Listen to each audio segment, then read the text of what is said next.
Okay. All you?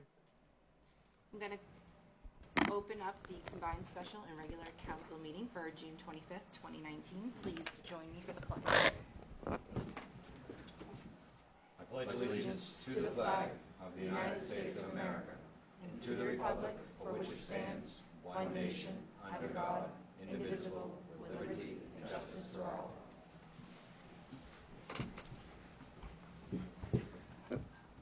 Roll call. Councillor Ward? Here. Councillor Colby? Here. Councillor Brunel? Here. Councillor La Rochelle? Here.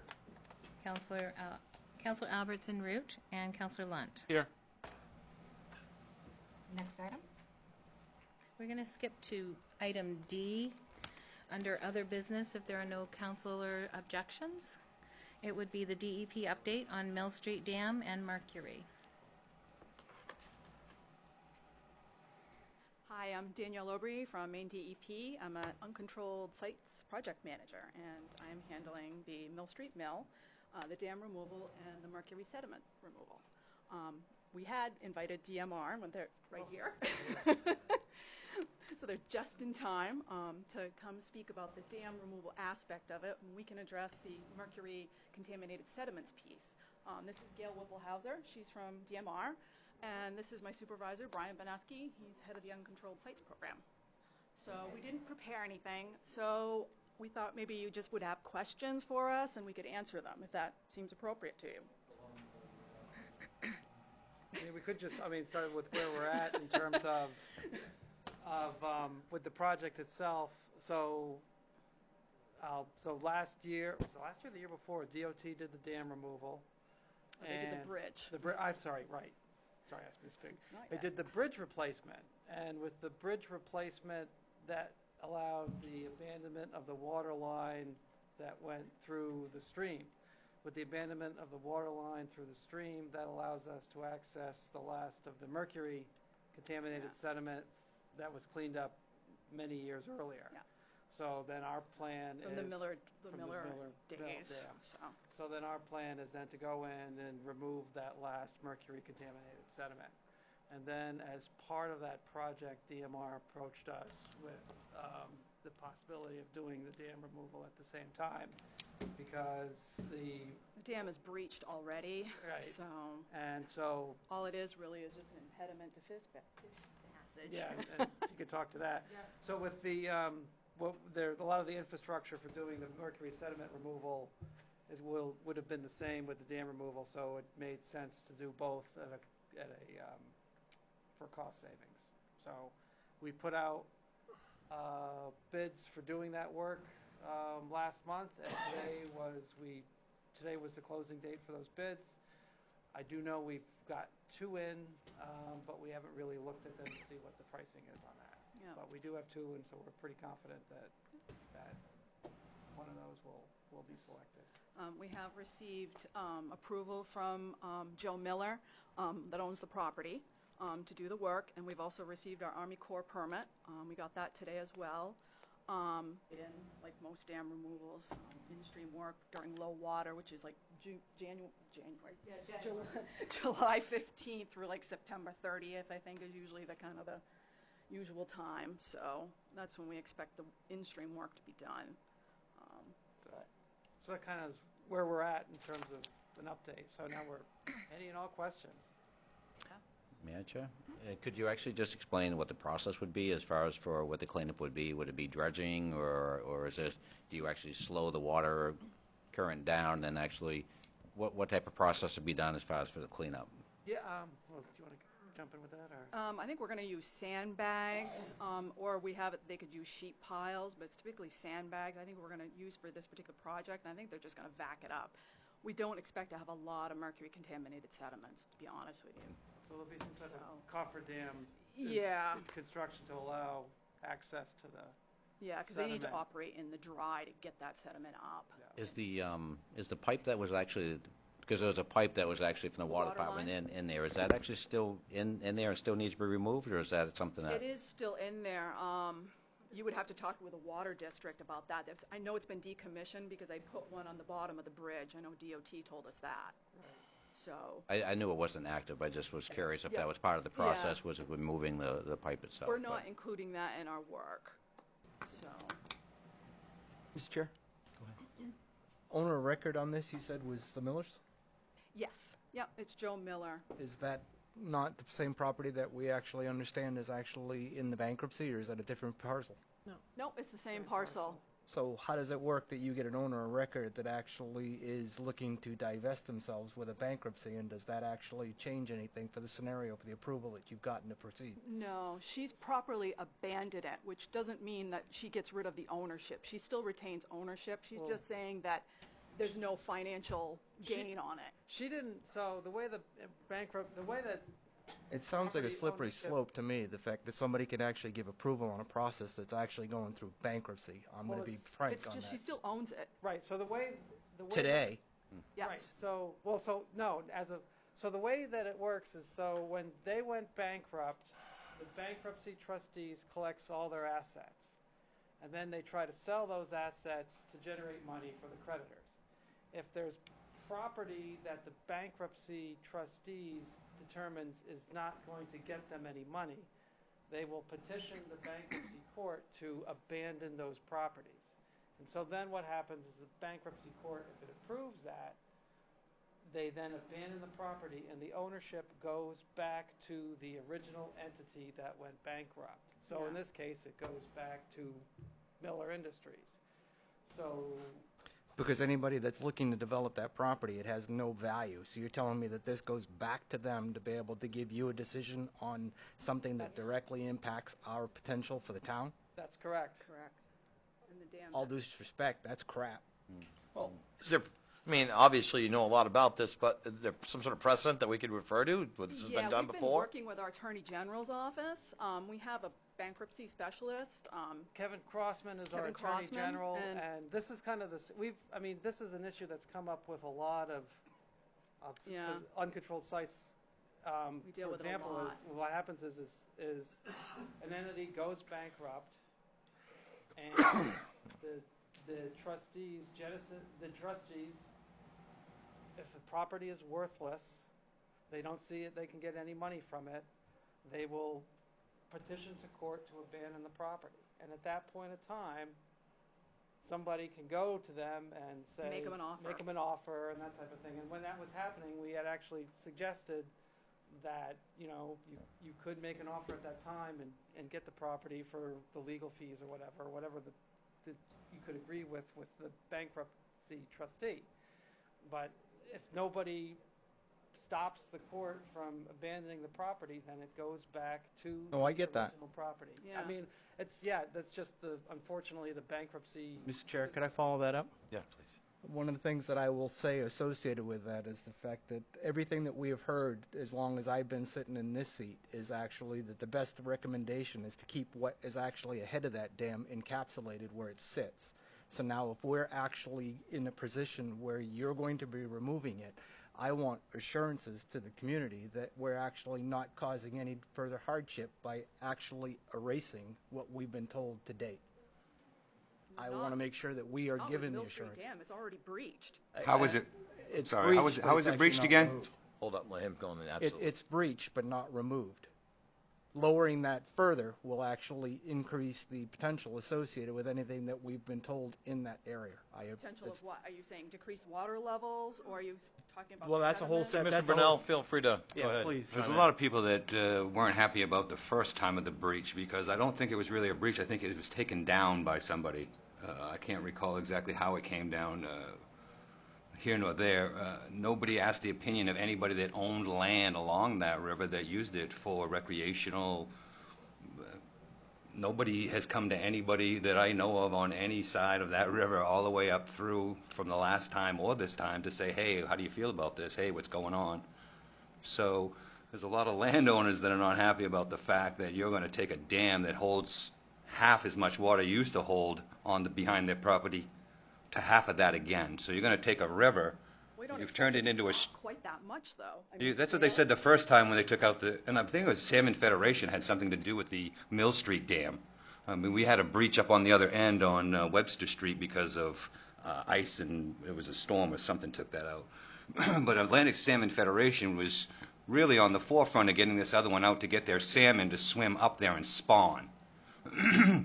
Again, nobody's approached anybody that uses it, because if they had, they would have gotten, I'm quite sure from a lot of landowners, a negative, because everybody that has come to me and spoke to me that lives on that river is not happy about the fact that you're going to drop that water again.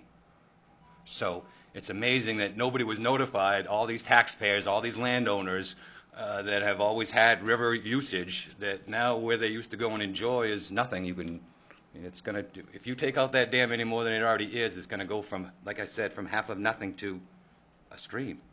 So, and again, the Atlantic Salmon Federation, I'm not sure why they're not here tonight, because They're not part of the process. They're actually not involved with this part of the process. right, This is not the where we can state. see them, but again, I don't, myself is the personal opinion of all the people who live along the river, they are not for that dam being taken out. Well, we've been discussing this project with the town and with Well, Diane for quite some time, and it would have been nice to know from, it from would have been our nice to know. You standpoint. are correct. It would have been nice to know It about would have been nice for us to know that this has been such a contentious issue, Yeah. because this is the first we've heard of it, and we've been talking about this project for at least 5 years. The last time we heard, I've been on the council for 6 years. This is my 6th year being on the council. And the last time we heard anything, or I've heard anything, or been given any information about that dam, was when we told the Atlantic Salmon Federation that if they wanted their fish to swim up there and spawn, they ought to take them up to the pond and let them go and come back. Because our opinion, the opinion of the council that was here, and the people of the town who voted for us, were against anything going on over there, and it was still done. And again, there's still stuff being done that nobody's notifying us of. So we're not sure who you've been in contact with, but I'm not more about the rest of the council members on either side of me. Up until just recently, and it wasn't brought to our attention, we saw you out there. That's how it was brought to our attention. Anybody else knew that it was happening except somebody saw them out there? So I think that, to jump in here, I don't think you're fine. I'm sure it's very contentious. So forgive me for that. I'm sure this is not the way any of us wanted this to go down. That being said, you won't find a better partner than us. But at the same time, I think all of the concerns that have been brought up are valid ones. Now, I can appreciate that you've been speaking with the town manager, and I absolutely understand what you're saying there.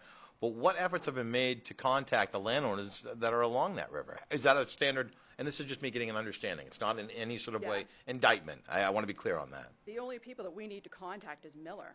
So that's Okay. who we've contacted, and she owns all of those parcels along there. So we're actually here as a courtesy. Okay. She doesn't, well, I mean, she owns Yeah. the mill. And so- she owns the mill, but she owns, I Right, think, the 4 mill and parcels the- right on there. Agreed, and I understand what you're saying there, Yeah. but just she can't from the give interest away. of partnership and being a good neighbor. Yeah. If you know that you're going to do something that's going to have an impact to the folks downstream in this case, wouldn't it just be a good idea to just give a heads up to say, hey, we're going to be doing this. You may see some things that It was change. our understanding that we had, to be quite honest with you. We've been talking with Diane for quite some time and had several meetings. Well, whose responsibility, and on this, again, not an indictment, whose responsibility would it be to notify landowners on the front end? Who, is it the project, the folks who are manning the project and getting it done? Or are you saying that your scope is of the property itself and that's it, and the affected parties around it, well, that would fall under the town? Well, I'm going to actually, I mean. I'm just in asking, terms of- again. Yeah, and I mean, we're the mercury sediment people. Yep. And the dam is, so I'm going to let these guys answer those questions in terms of who gets notified when dams come out and all that type of thing. Sure. We would notify the dam owner is the one that owns that dam. That person is responsible for it. If they say it can come out and there is someone willing to take it out, then we will do that. This is for fish passage. We've had a, How does fish passage work Yes, with yeah. no water? what? How does fish passage work with no water? Oh, there'll be water coming down the river.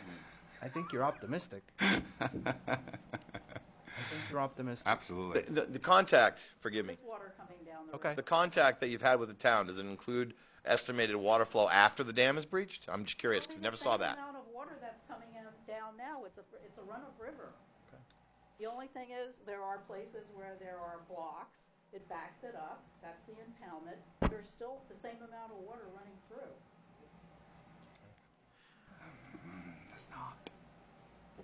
But I like to Go ahead, correct the Diane. record. Yeah.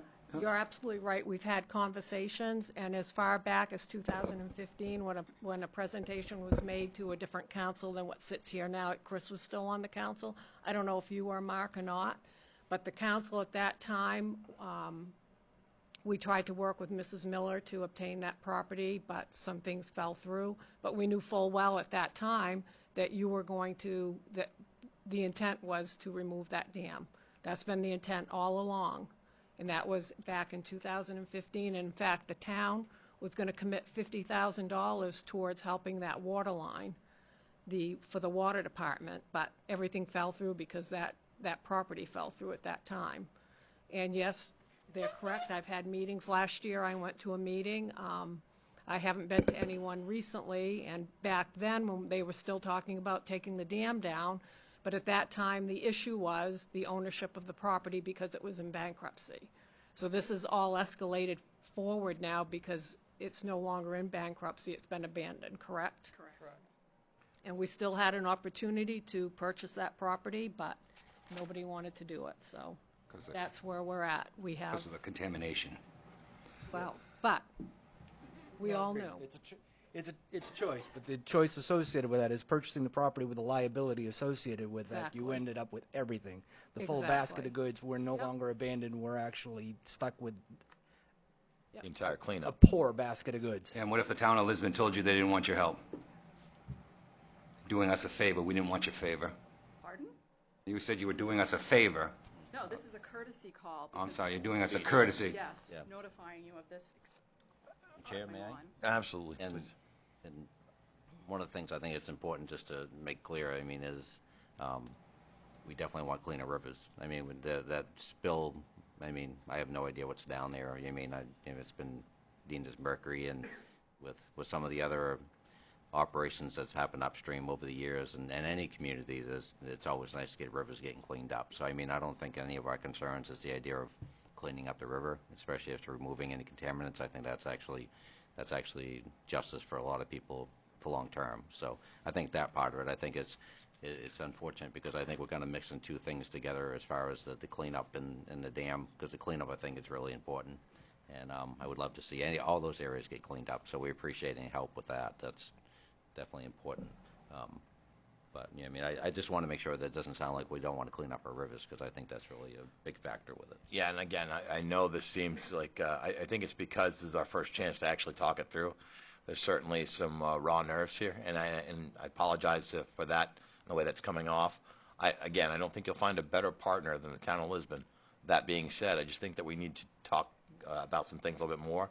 Understand that as a courtesy, you guys can operate right around us. You don't need our cooperation, and I think we're aware of that.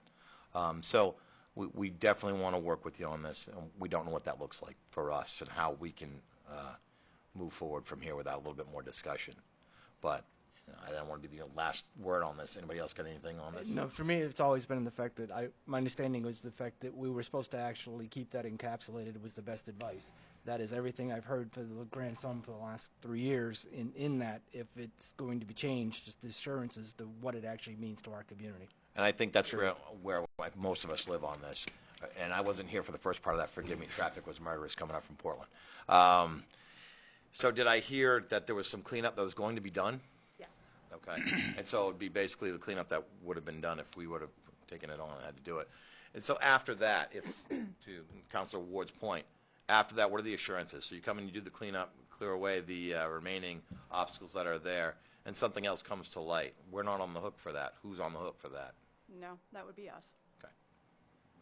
And so what does the town get for that to show that that's the case? I'm just, again, looking at it, making sure that, you're telling us what you're telling us, but what legal, what do we have that?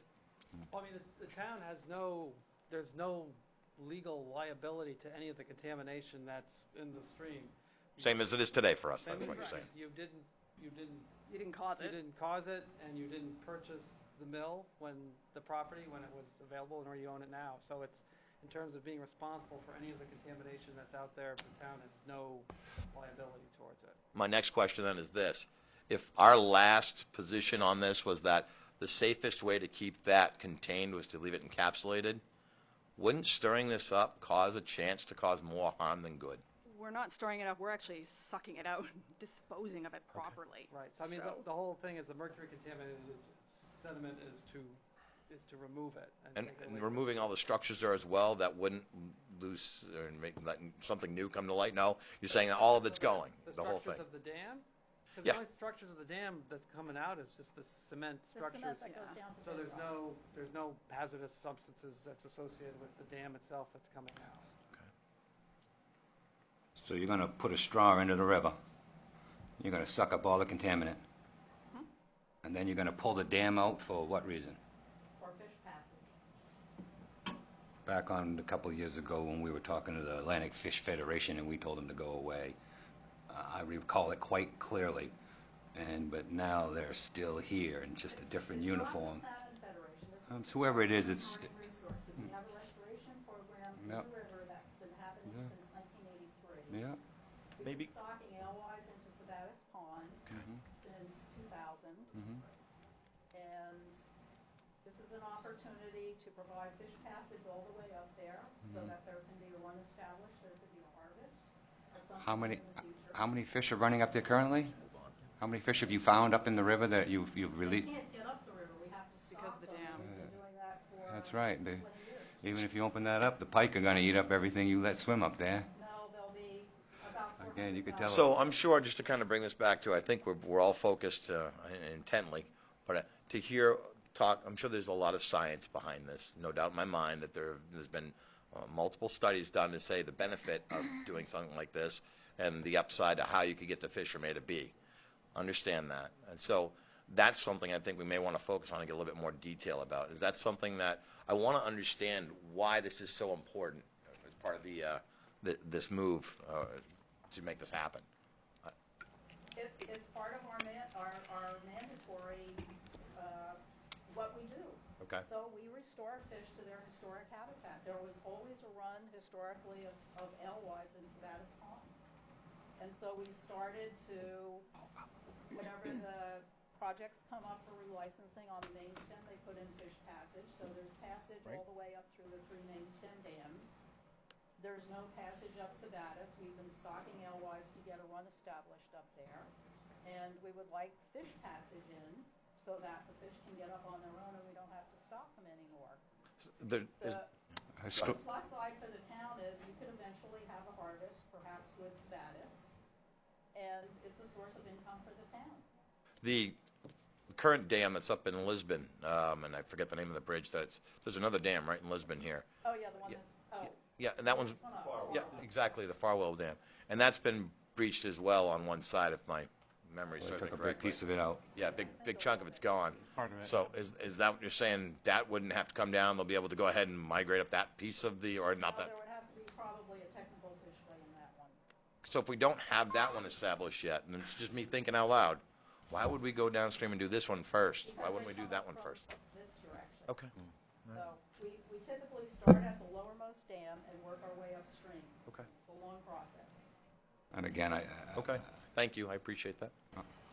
there'll be measurements taken. So- I still believe that dam's going to, if they take that dam out, that river's still going to drop. I don't How do we move forward from here? believe what they're saying over there. We're here to answer question and answers. I know. We got our answers. Correct. They don't care. They just come to say whatever we wanted to say. I see someone in the back there. I think it's Dennis. Yeah, Mr. Douglas, sorry. You want to jump up and say something? Please.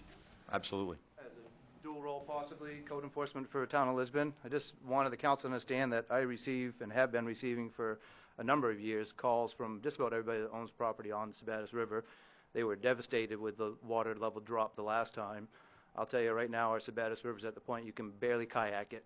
So I would think if this is going to happen, I'm not for or against, don't understand enough. I'm a pro fisherman myself. But I think somebody has to explain what that water level will look like when that dam is removed. If it was already breached a little bit and we lost 3 or 4 feet of water At out least. of that river, which didn't have much more, so it looks like a nice river now, that water is this deep in most places. So I'm convinced that if that dam does go, we don't have a Sabattis River. So maybe I'm wrong, but I think a study should be shown instead of just saying, well, it's not going to change it much. I think somebody needs to prove what that water level will be.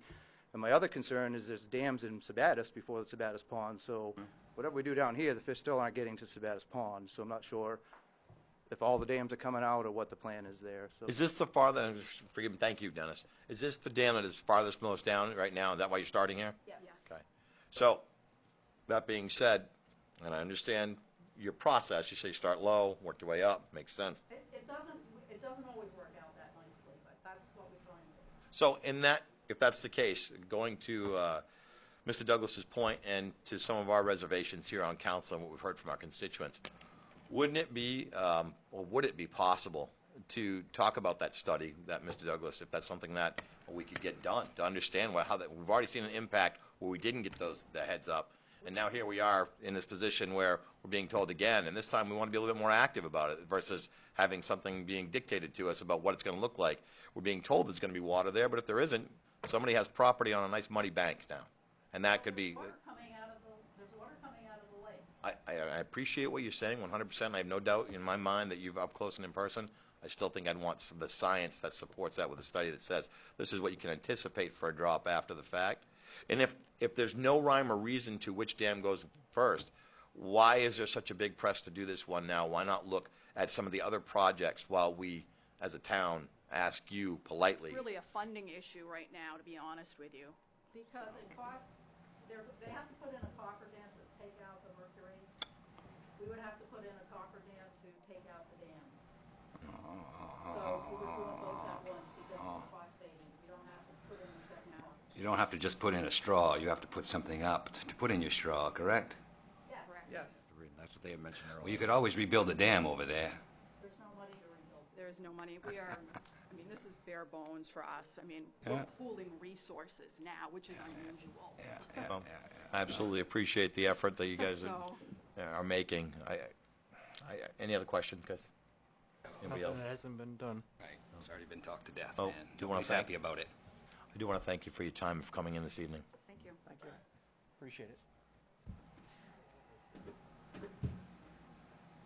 Is this some kind of, Twyla, is this some kind of petition that the town that could be taken up along people that own riverfront property to stop this? Or to at least put something in there to give them a little slowdown? You can look into it. I'm not aware of any, but All right, I check appreciate into it. Yeah, so let's move on. Next item. Let's go good news and recognition. That's a great. Yeah, we need that one right now. Go Lisbon! So, good news and recognition, Order 2019-133, the Lisbon High School Baseball Proclamation. Is there a vote to approve the proclamation, and I'll read it after? Sure. The motion. She's got the motion. I'll second. Second, All in favor? all in favor? And that's, what is it, 6-0? Good evening.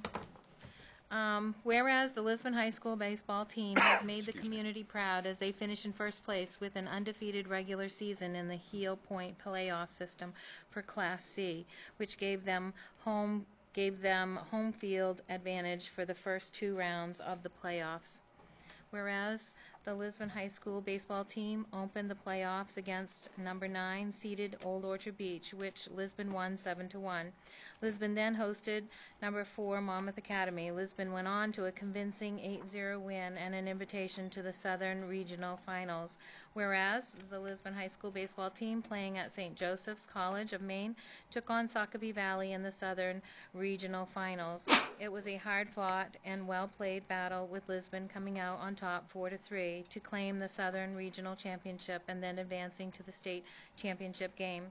Whereas on June 15, 2019, the Lisbon High School baseball team defeated Orono High School 4-1 at Mansfield Stadium in Bangor to complete the first undefeated season in Lisbon's baseball history and first baseball state championship in 40 years, since 1979. Whereas special recognition is given to head coach Randy Ridley. Coach Ridley has completed 19 seasons representing the pride of Lisbon in youth athletics. He achieved a milestone of 200 wins this year, received Coach of the Year honors, and capped it all off with an undefeated season and a 2019 state championship. Whereas seniors recognized for their achievements and respected for their contribution to a Lisbon High School state championship that will forever be remembered on the banner hanging in the high school gym and the Golden Glove state championship trophy displayed in the trophy case.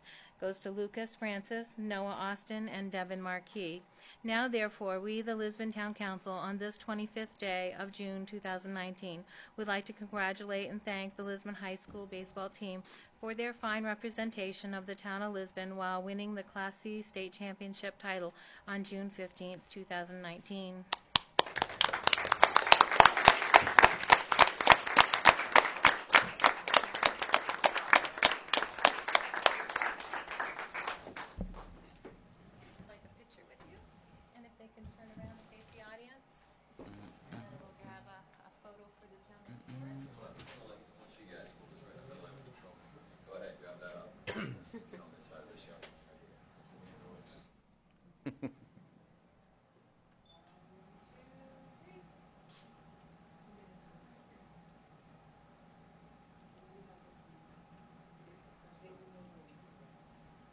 Just move this. I got it. Yeah, a lot easier.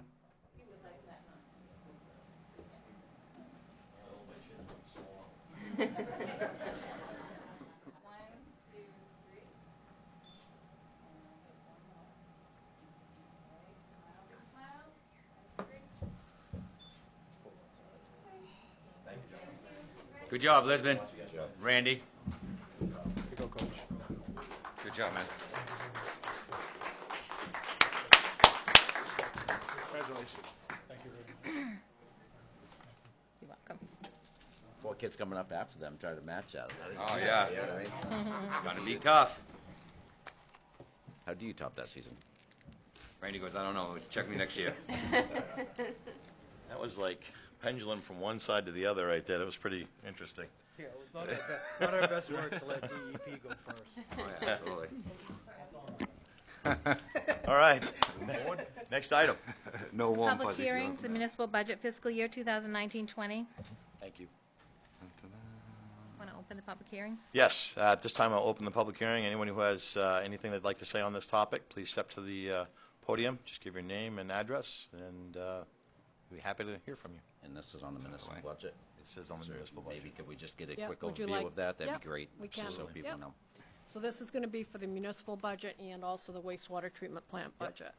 The fiscal year 20 municipal operating budget totals $9,247,224, which represents an increase of $369,420, or a 4.1% more than last year, than the current fiscal year 19.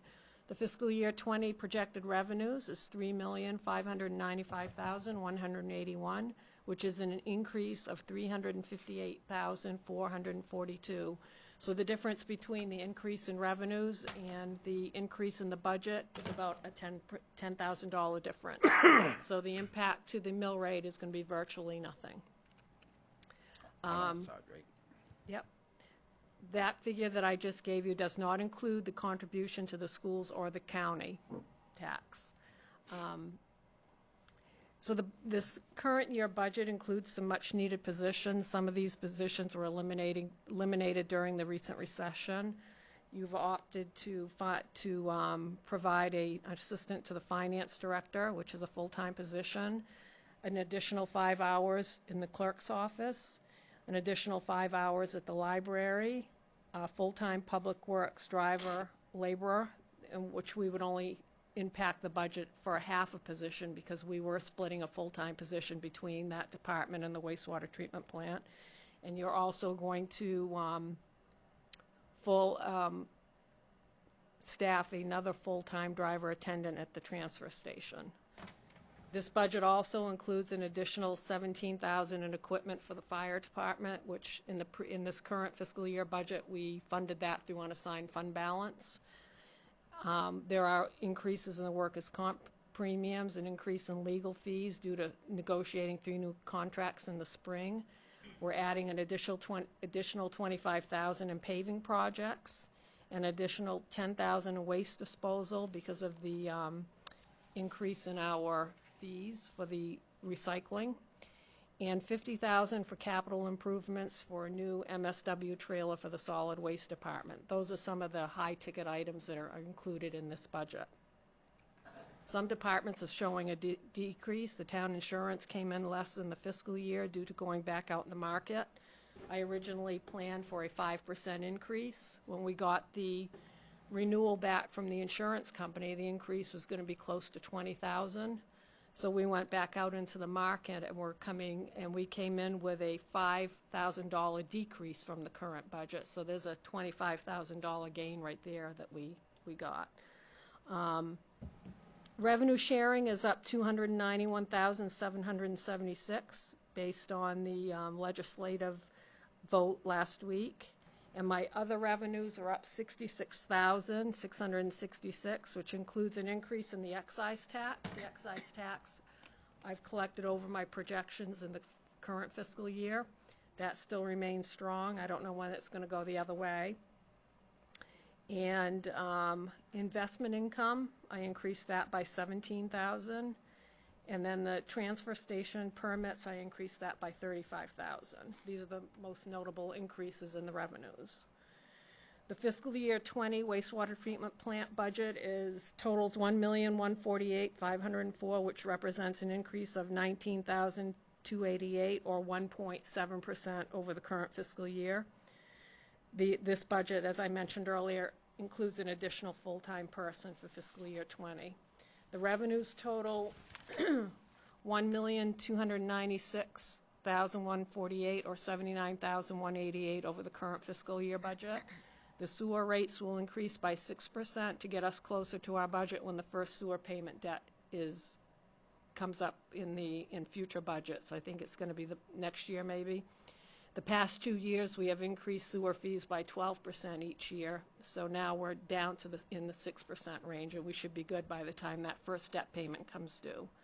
So the new domestic sewer rate will be $7.12 per 100 cubic feet. The current rate is $6.72. So that's kind of an overall of the budget. Okay. Any questions? Again, anyone from the audience feels like they want to come up and discuss anything that we've just covered or have any other questions regarding the municipal budget, be happy to hear you at this time. Seeing none, I'm going to close the public hearing. Next item. Next item is a public hearing to amend Appendix C, fee schedule, solid waste transfer and recycling facility. Ms. Chair, Go ahead. the fees that we talked about the last time review, it's pretty straightforward. What we talked about, everything that's in there for the $25 per fee and equalizing that. That'd be the one soundbite that I'd have for the listening public and go from there. So that's really what we're talking about here today is that. Anybody else have any concerns, Really questions? just public hearing anyways, this part of it anyways, Yep, right? that's it. Anybody else who has any questions, or open the public hearing for it, obviously. Open the public hearing regarding this matter. If anyone has any questions about this fee or fees in general, please step forward and give your name and address. We'd be more than happy to hear anything you have to say. For those of you who don't know me, good for you. I'm Richard Plummer. I'm one of the three villains of the transfer station. And I say that because after watching the committee meeting on the 23rd, that's how I felt we were portrayed. I've been hauling trash in this town for 39 years, so I guess I'm the biggest villain of all. I haul into the transfer station because that's always been the policy of the town. It's never been any different in all those years since the transfer station has been opened. I provide a service for the people of this town at no cost to the town, okay? And many, many people have appreciated over the years that service. Widows that have no way to get there, handicapped people that aren't able to take their own trash. And then, of course, there's people that, because of their work schedules, cannot do it. And then there's people that just don't want to do it. And they have the option to hire me or one of the other two people. I feel that I've always been very fair to the people in this town, and I know I've been appreciated by many of them. In fact, on many occasions, Randy, your mother thanked me for taking care of her trash. And as far as us taking advantage of the town by going into the transfer station, I am paid to transport people's trash, not to dispose of it. Through the tax base, people are paying to run that transfer station. And that trash will end up there whether I take it or the individuals take it themselves. So they decide to take it themselves, that's fine. That's what roughly 2/3 of the community does. But for those people that want another option, I think it's only fair that we're able to charge them a reasonable fee and take it there. I've made a good living hauling trash, but I haven't gotten rich. I've done it for 39 years in 3 communities, and I'm 67 and I'm still working because I still need to work. Another thing that the town has benefited from is I have roughly just over 375 stops. If I didn't haul them and those people brought that trash in themselves, and 200 of them elected to use Saturday because that's their day off and the only weekend day that the transfer station is open, that place is already a zoo on Saturday. Think what that would do to add 200 more people in there. And it was passed off that all I've got to do is just take my trash to Auburn and pay for it. That would require me going up on my rates. And after 39 years of doing this business, I know that I would lose half my customers. And if I lost half my customers, I would have to let one of my employees go. So it hits people a lot further than people sometimes think it does. It was questioned, where does trash come from? That's been a question that people have confronted me with over the years, because my trucks are seen in Bowdoin because I pick up in Bowdoin. My trucks are seen in Bowdenham because I pick up in Bowdenham. My trucks are seen in Sabattis because when I pick up in Bowdoin, I drive to Auburn to dispose of my trash. When I pick up in Bowdenham, I drive through Topsom to go to West Bath to dump. The only thing I can tell anyone is what I've said in the past. If you want to know what I'm doing, any one of you at any time with no advance notice can get into one of my trucks and go with us, and you'll see where my trash comes from. I'm not a perfect man, but I'm a man of integrity. And when I tell you my trash that I haul into Lisbon Falls Transfer Station is from Lisbon, it's from Lisbon. And it comes from people that are paying through their taxes to have that privilege to have their trash taken there. And someone said something about, what about renters? Well, they don't directly pay taxes, but their landlord or the owners of the building pay the taxes, so that falls into the same thing. The permits, I remember when the permits came into play. They had to come into play. The transfer station was full of people from Durham, Bowdoin, Sabattis, saying, hey, it's a free dump. So they implemented the permit stickers, and they charged $10 to cover the cost. And they were needed. But I don't think permits are the way to raise money to fund the transfer station.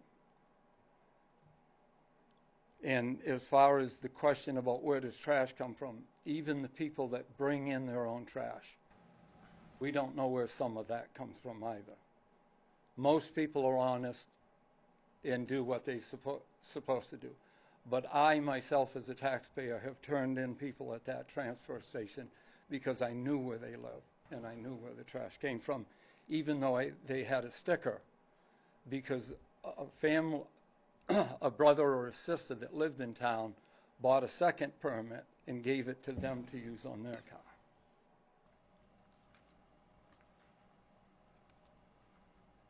The new pricing for me going from $250 to $1,000 is a pretty big hike. And it bothers me to a degree. But what bothers me more is this variation of who's considered commercial and who's not. I mean, I'm the biggest hauler in town right now. That may change. But that doesn't mean someone who hauls 12 of their apartments should not be considered commercial. If we're going to have commercial stickers for $1,000 a month, it should be everybody that's commercial should be paying that $1,000 a month, as far as I'm concerned. It's a year, Dick. It's a year.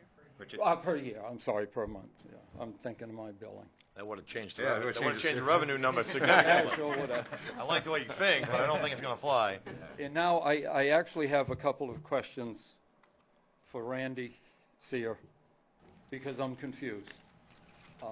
On the meeting on the 23rd, Randy, you said, I wasn't here, but I watched it, that you used a number of 1,482 tons. Where did that number come from? I spoke to Marcel, which is the transfer station manager, and he had approximately put a tonnage on how much you bring in on the days that you haul, and he had averaged about 1.5 to 1.75 ton in a day. Then we just multiplied that by what you bring in on the given days that you haul in. I think there's only a couple days that you haul in, and then a couple other haulers haul in. So it's not just you for the 1,400 ton, it was everybody that hauls in commercial. That I understand. Yeah. I think the world of myself and do not want to question and would never question his integrity. But his numbers are very, very wrong. Okay. 39 years of hauling trash. 2 days a week I get on a scale. I load the trucks myself. I play a game every time I get on a scale. I want to guess how much is on my truck. I'm all alone. I get bored. And within 1/10 of a ton, I'm usually right spot on. My estimate of what I haul into Lisbon transfer station each week, my trucks, is 5.5 ton a week. That's 286 ton a year for a total cost of $18,492.76. But I'll be a little generous and say I haul 6 ton in case I'm off a little bit. Now it goes to 312 ton for $20,005.44. I talked up the transfer station just to get an idea of what Nick hauled in and what Gary hauls in, and came up with, realistically, they haul about 3.5 ton a week. But let's say they haul 4 ton to try to be as accurate as I can. That's between the three of us, that's 520 ton a year for $33,623. The figure that was given on the 23rd was that if the three of us didn't haul into Lisbon Falls, we were going to save $95,826. My estimate may be 2 or 3% off, but it wouldn't be more than that. So you take 95,000, subtract 33,000, and there's a $66,000 difference there. That's not accurate. That I can guarantee you. So I do not doubt that Marcel was making the best estimate he could, but he's never gotten into a truck and loaded it and taken it on scale, so he has no way of actually knowing that. But within 5%, I would guarantee my numbers. And that's just from 39 years of hauling trash. So that's really what I have to say on this issue tonight. But again, I just want to say that I feel that I have represented this town nicely over the years and have tried to be very, very fair with people. I have people that I go into their garage and get their trash because they can't put it curbside. I go into bins beside their buildings to get trash because they can't get out. I even had a customer once that I went into her house, walked through her kitchen, and went into her back room and pulled the bag out of her receptacle because she couldn't do anything but that. I try to be fair and considerate to people. I was born in this town. Other than a few months, I've lived my whole life in this town. And the last thing I would do is cheat this town. And one customer, I've had two customers in my life that I really get a kick out of. They get their Social Security check and pay me. The other 3 weeks of the month, they borrow money from me till they get to their next Social Security check to get by. I'm not an evil man. I haven't gotten rich hauling trash. I've had to do it in 3 different communities to make it. And then again about this permit thing. In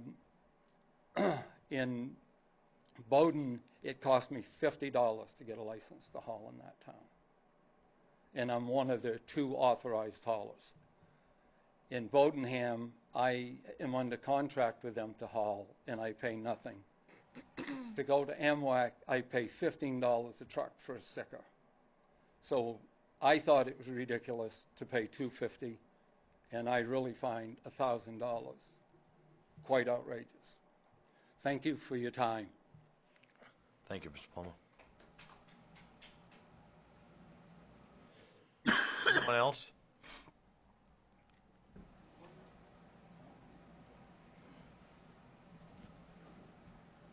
Hello. Hello. My name's Alan Siemens. I'm a resident of Andrea Street, and I'm a customer of Nick's, who does a superb job. So you heard that the previous gentleman had great integrity, so does Nick. But that's not why I'm up here. I had a more question on how this is going to work. Way Nick does it, and I don't know if the other haulers are the same way, is Nick collects both trash and my recyclables. So if Nick is going to be forced to go to Auburn to bring the trash, what will become of my recyclables? Is he going to be also bringing those? Are they equipped at Auburn to take recyclables? No. The only thing they take is cardboard. So then that leaves me, if I still maintain Nick, he's going to take my trash, but I still have to take care of my recyclables. So then I end up going to the transfer station, and as I read the regulations, I'm going to have to get, just to have access, I'm going to have to get a permit for $25 or whatever it is to bring my recyclables.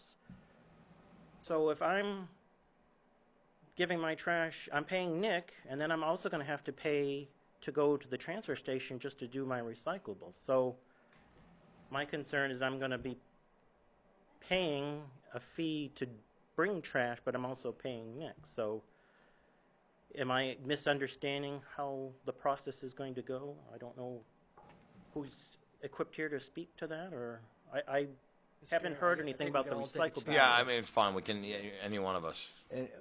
At this point in time, the only thing that's actually been addressed at all would be the permit fees.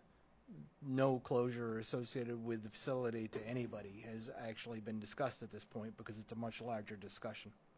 Just to the point that actually, for the 2 of you that actually have come forward, with the number of people that this would impact, it's a much bigger deal that we're not prepared to do so at this time. Right, okay. And we're not looking to vilify anybody. And Mr. Plummer, you absolutely, everything that you stated was true, and I don't think any one of us would ever question your integrity or your commitment to this town or community. But if you watched what I watched, and it was about you would feel that way.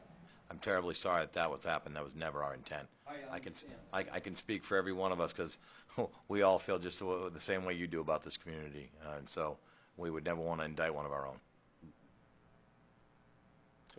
So I'm not sure where I would find that answer. So what is going to happen? Well, for your scenario, I think to Councilor Ward, there is no change. The only fee that's the only thing that's changed is the fee schedule, and the fact is the contentiousness associated with that for the commercial. Mr. Plummer's points are valid. So then, if this goes through, the carriers would still have to go to the town transfer station. They are still able to go to the town. Correct. This is only about the fees. The only thing it's the $1,000 a year license. That's it. Going from $250 to $1,000. That's this fee vote's about, and the $10 to $25 for the residential. So that's exactly what this is about. I would like to ask these gentlemen, but I guess that's not the proper way to do it, is if they're going to have to do 2 trips, they're going to have to still go to the town transfer station like they used to do recyclables, They would do it all. They could do it all in one stop. They are not transferring trash to Auburn underneath the current scenario because we have not done anything to remove their access. We're only speaking about the fees. That's all that's happening here tonight. That's all that's being voted on is the fees. There's nothing about any one of them or anybody else not being able to. Okay, I thought I misunderstood. I thought that there was the purpose of raising the fees was to direct them to bring their trash directly to Auburn. There was a proposal that was proposed to us to not allow them at all, to ban them, but we've basically taken that off the table for now because it's too much of a big discussion. Okay. That needs to have a lot more community involvement to do that. You can't have one workshop and expect a decision like that to be made. Correct. That'd be foolish and short-sighted. Fees are one thing, but cutting off somebody's We've what they been do called for a lot living worse, is going to take. but I'd like to believe that we're not sure of those things. Thank you very much. Yes, You know, please. The biggest thing that I think would come in question that would be directly affected of the people that use the services, regardless who they are, is if that increase in fees for the commercial hauler would actually be transferred over to the people that get the service, as in most things in the world, if someone actually has to pay more, typically someone else actually, it gets passed on, like everything in the world, right? So that would be the bigger question and one of my concerns that we had was the idea of increasing that fee X amount of dollars, if they make up the difference and they only have 100 people that they pick up for, how would that, someone's going to pay more. And, the biggest concern would be is if a taxpayer is actually the one burdened with that paying more. I think as a council, we get to decide, as Mr. Plummer alluded to, is the cost of recycling and trash removal part of your taxes you're already paying, or is that more done by the implementation of buying a sticker to mark your vehicle that you actually have access, and there's a lot of different ways of looking at that, you know what I mean, and I think as this council moves forward, we're going to have to get the input from a lot of different people, and I've spoke to a lot of people since then. As a matter of fact, I've spoken at great length with Mr. Plummer, talking about different other communities, how they do that with the bags and different color bags, tags for bags. And I think one thing that Mr. Plum would actually that's actually presented to me is that this community can't keep going forward the way it is with our transfer station. There are concerns that need to be addressed. The prices keep going up. The town only can absorb so much. So over the period of time, how do we actually make that fair for everybody? The fairest way is actually charge people for the trash they use, right? If someone's going to generate 10 bags a week versus someone that generates 2 bags a month, to do it through taxes isn't fair that way, because now some people are actually paying for other people. If you went to a bag system where everybody paid X amount of dollars for a bag to go to the transfer station, it would be fairer, but a lot more work. A lot more logistics when it comes to that. So is there an easy answer? I know, I wasn't on the council, but a few years back, the council actually spent quite a bit of time looking at different ways of actually trying to actually work this, whether it's curbside pickup and getting rid of the transfer station. Unfortunately, transfer stations worked really well. We've created a heck of a monster, and I know you've been part of some of those discussions on how that actually works through over a period of time goes on. And anytime you build something that works well, the original intent changes. So now we've become a very functional place that other communities like to come visit because of our transfer station. But with that being said, the costs keep going up, and this year we were looking at a pretty significant increase, so it's more the idea, how do we offset it? Again, it's one of those things where how we do it fair, to me, is my biggest concern. Being a business in town, I hate actually paying more fees when it's not being fair and equitable, and that was kind of my questions of last time of, how do we separate a commercial person from a not, I know I actually had a building that actually was not, I wasn't living there, so I actually paid commercial water fees because they said you're either one or two people. You're either living there and you're residential, or you're not living there, you're commercial. There's no in betweens, and as Mr. Plummer mentioned, it maybe ought to be the same way, right? If you're an individual hauling your 2 or 3 bags of trash on Saturday, you're a resident, you have the $25 sticker, but if you're coming in with a truckload, regardless, you should actually pay the same commercial fee as everybody. So if we had 100 different commercial people paying X amount of dollars, that it would balance it off more equitably than the idea of charging 3 people a large amount of money to actually offset the cost of the other people that are hauling in commercial that we're not deeming commercial. So there's a lot of moving parts of this, and I'm glad people came and spoke, because it's one of those things where as a municipality, we're always looking ways of actually trying to cut costs and actually keep things streamlined so we don't actually have to increase taxes. I mean, Diane's presentation kind of went just really quickly, but there's a lot that was said there. Basically what she was saying, the municipal side, the economy is actually at a point where we're increasing our revenues to the point where we added services to the town in sense and increased services without actually increasing the tax. That's on the municipal side, and when you add the school and stuff. So if you think about that, we actually had one of the first years in quite a while that we actually brought in enough revenue that we offset any improvements we were doing. That doesn't happen every year, and unfortunately, one of the things that we see because of the economy, recyclables and getting rid of trash is getting very expensive. And how do we head that off? So none of this was actually done with the idea of actually hurting anybody. We actually, as a council, threw out to Randy, what can you do up there to actually help us out to try to curb costs? And he brought back a presentation that actually did that. You know what I mean? It was just, and it wasn't a detailed presentation, it was just more the idea of, this is one way we could actually do it. I mean, other thoughts have been the idea of totally getting rid of our transfer station. Look, if we just do away with it, we're going to save $500,000 a year. But at that point, everybody... That guy's going to need more trucks. Yeah, there's going to be now, instead of actual, there's going to be several thousand people in the need of actually trash removal at that point in time. How does that work? Does it just end up stacking on people's front lawn? Do you end up with a bunch of dumpsters in the driveways? There's just a lot of questions that we don't have the answers for.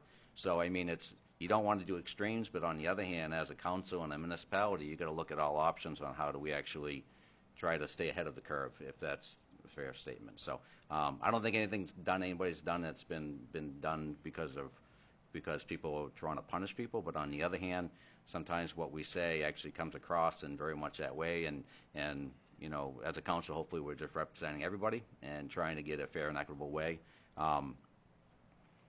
The idea of going from $10 to $25 for a sticker. Unfortunately, in the town, if we actually have to buy the sticker, which probably isn't a lot of money, but yet you still got to buy stickers. It's a cost.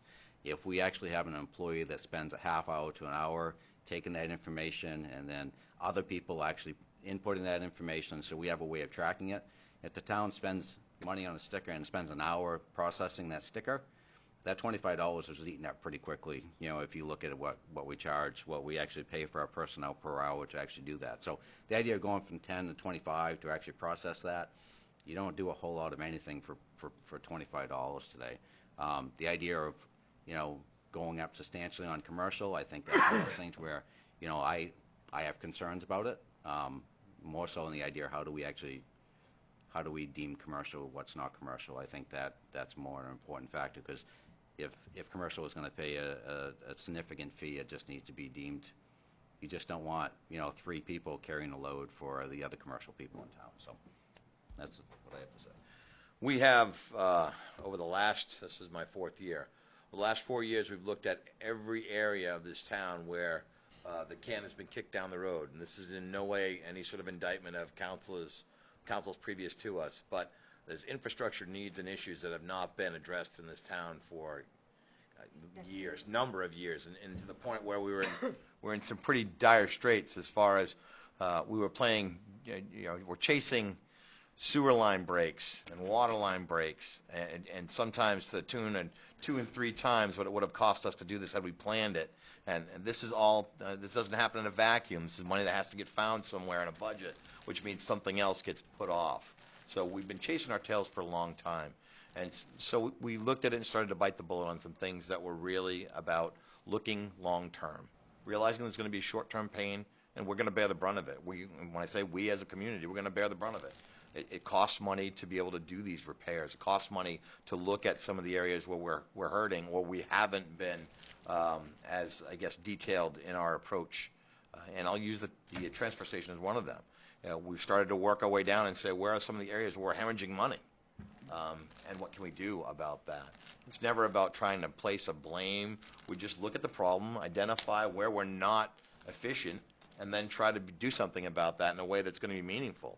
So if it means we have to add staff to be able to understand who's coming into our transfer station and are they from our community, then that, to us, made sense as a council to do that. So that's adding cost. So we want to offset that cost in some way so it doesn't come out of the taxpayer's pocket in the form of taxes. Does it mean higher fees in some areas? Yes. Am I terribly sorry that it happens to businesses in our community? Yes.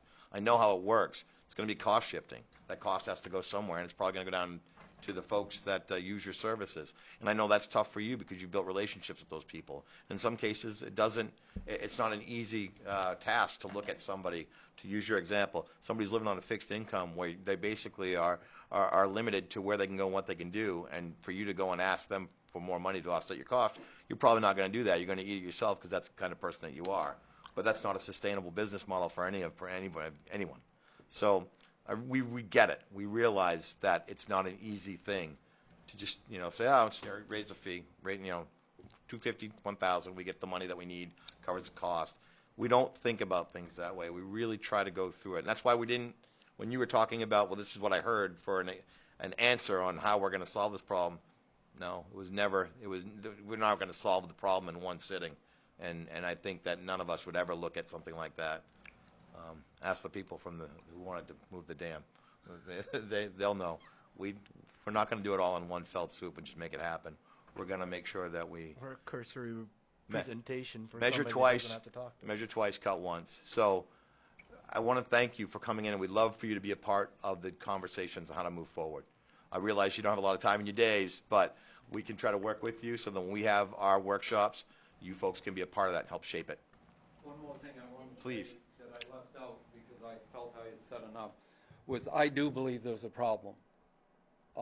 And the way things are handled are not even close to fair. The other towns I haul in are paper bag. One is done through me, the other one's done through the town itself. And there's still 5 other haulers out there, so there's plenty of options for people that don't want to go to that route. I feel there's only 2 solutions to the transfer station to make it right. One is to close it. The other one is a paper bag. And I heard an idea kicked around that you get one color, this town picks a color bag, pink. They buy the bags. And the only bag that goes into that transfer station is pink. The only bag that goes on my truck is pink. But you can't run the transfer station through taxpayers' dollars and then charge people $1.50 a bag. The bags have to be priced fairly. And I'm all for a pay-per-bag system. If a bag costs 10 cents, I don't know what a bag would cost to make in bulk. If it costs 10 cents, charge 50 cents for the bag. Sell the bags at the transfer station.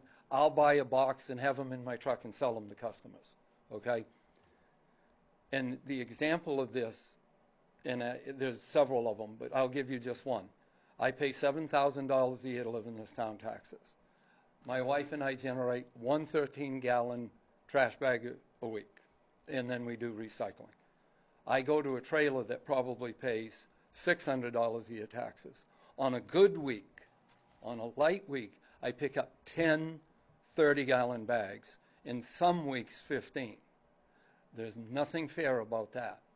It's hard to get everything fair, but I honestly believe that you either close the transfer station and then you wear bulletproof vest, or you go to a bag charge. And that's just from my experience.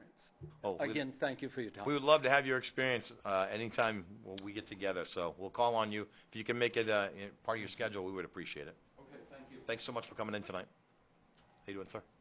Yes, good evening. My name is Darrell Varney. I live at Main Street. I came here just because of this, but I felt like I should say something. Mr. Plummer alluded to it, was the bag thing. When I lived in Brunswick, we bought bags at Hannaford's or whatever store, and they would only pick up, they would only pick up the green bags. I would be all for that. But also, the other thing I was going to say was, if these gentlemen stop running, picking up this garbage, our transfer station would be a cluster. It's a cluster now, with all due respect. That's fine. But it would be, it would be like New York rush hour traffic. Nobody would go anywhere. So I understand you guys have a tough task in front of you of trying to figure out cost. That's your department. You're sitting in the seats, sorry. But I felt like if I came here to observe, I should say something and not just sit in the back and not say a word at all. So that's it. That's all I got. Thank you. Thank you for your I'd time. like to applaud your effort, because one of the biggest things that's the biggest challenge sitting here, the fact is, look at the number of people sitting in the room tonight. We talked to a room of 3 people actively on any given Tuesday night. That's unfortunate. Indifference is the issue that we're actually dealing with in this community. And whether you pick this topic or any other topic on the municipal budget, thank you for coming out. Absolutely. Thank you. Anyone else at this time like to speak on this matter? I hope that you consider the townspeople. I'm new to Lisbon. I'm from Portland originally, the dirty, nasty town, and I appreciate living here in Lisbon. I'm Nick's wife, he loves this town with all of his heart, would do anything for this town. And I hope that when you make your decision that you think about the people of Lisbon and think about what a beautiful community this is. They're making a brand new park down there to keep this place beautiful, to keep it like a small, beautiful town that there are very few of in Maine anymore. And I hope that you take that into consideration. If Nick and Plummer have to raise their prices, and Gary, people are not going to pay. They're going to say, no, we don't need your services anymore. And these people that do that are probably going to let their trash gather up on their lawn, sit outside for weeks. The wind's going to blow. It's going to blow into the streets everywhere. It's going to make Lisbon not a beautiful place. So I hope that you consider that. I know that that might be small, a small inconvenience or a small thought, but to somebody that grew up in a really dirty, nasty town, to come here and see this and to see a great community, I really hope that you think about that. We will, and thank you for taking the time. Anyone else? Close the public hearing. Next item. Chair, may I? Yes.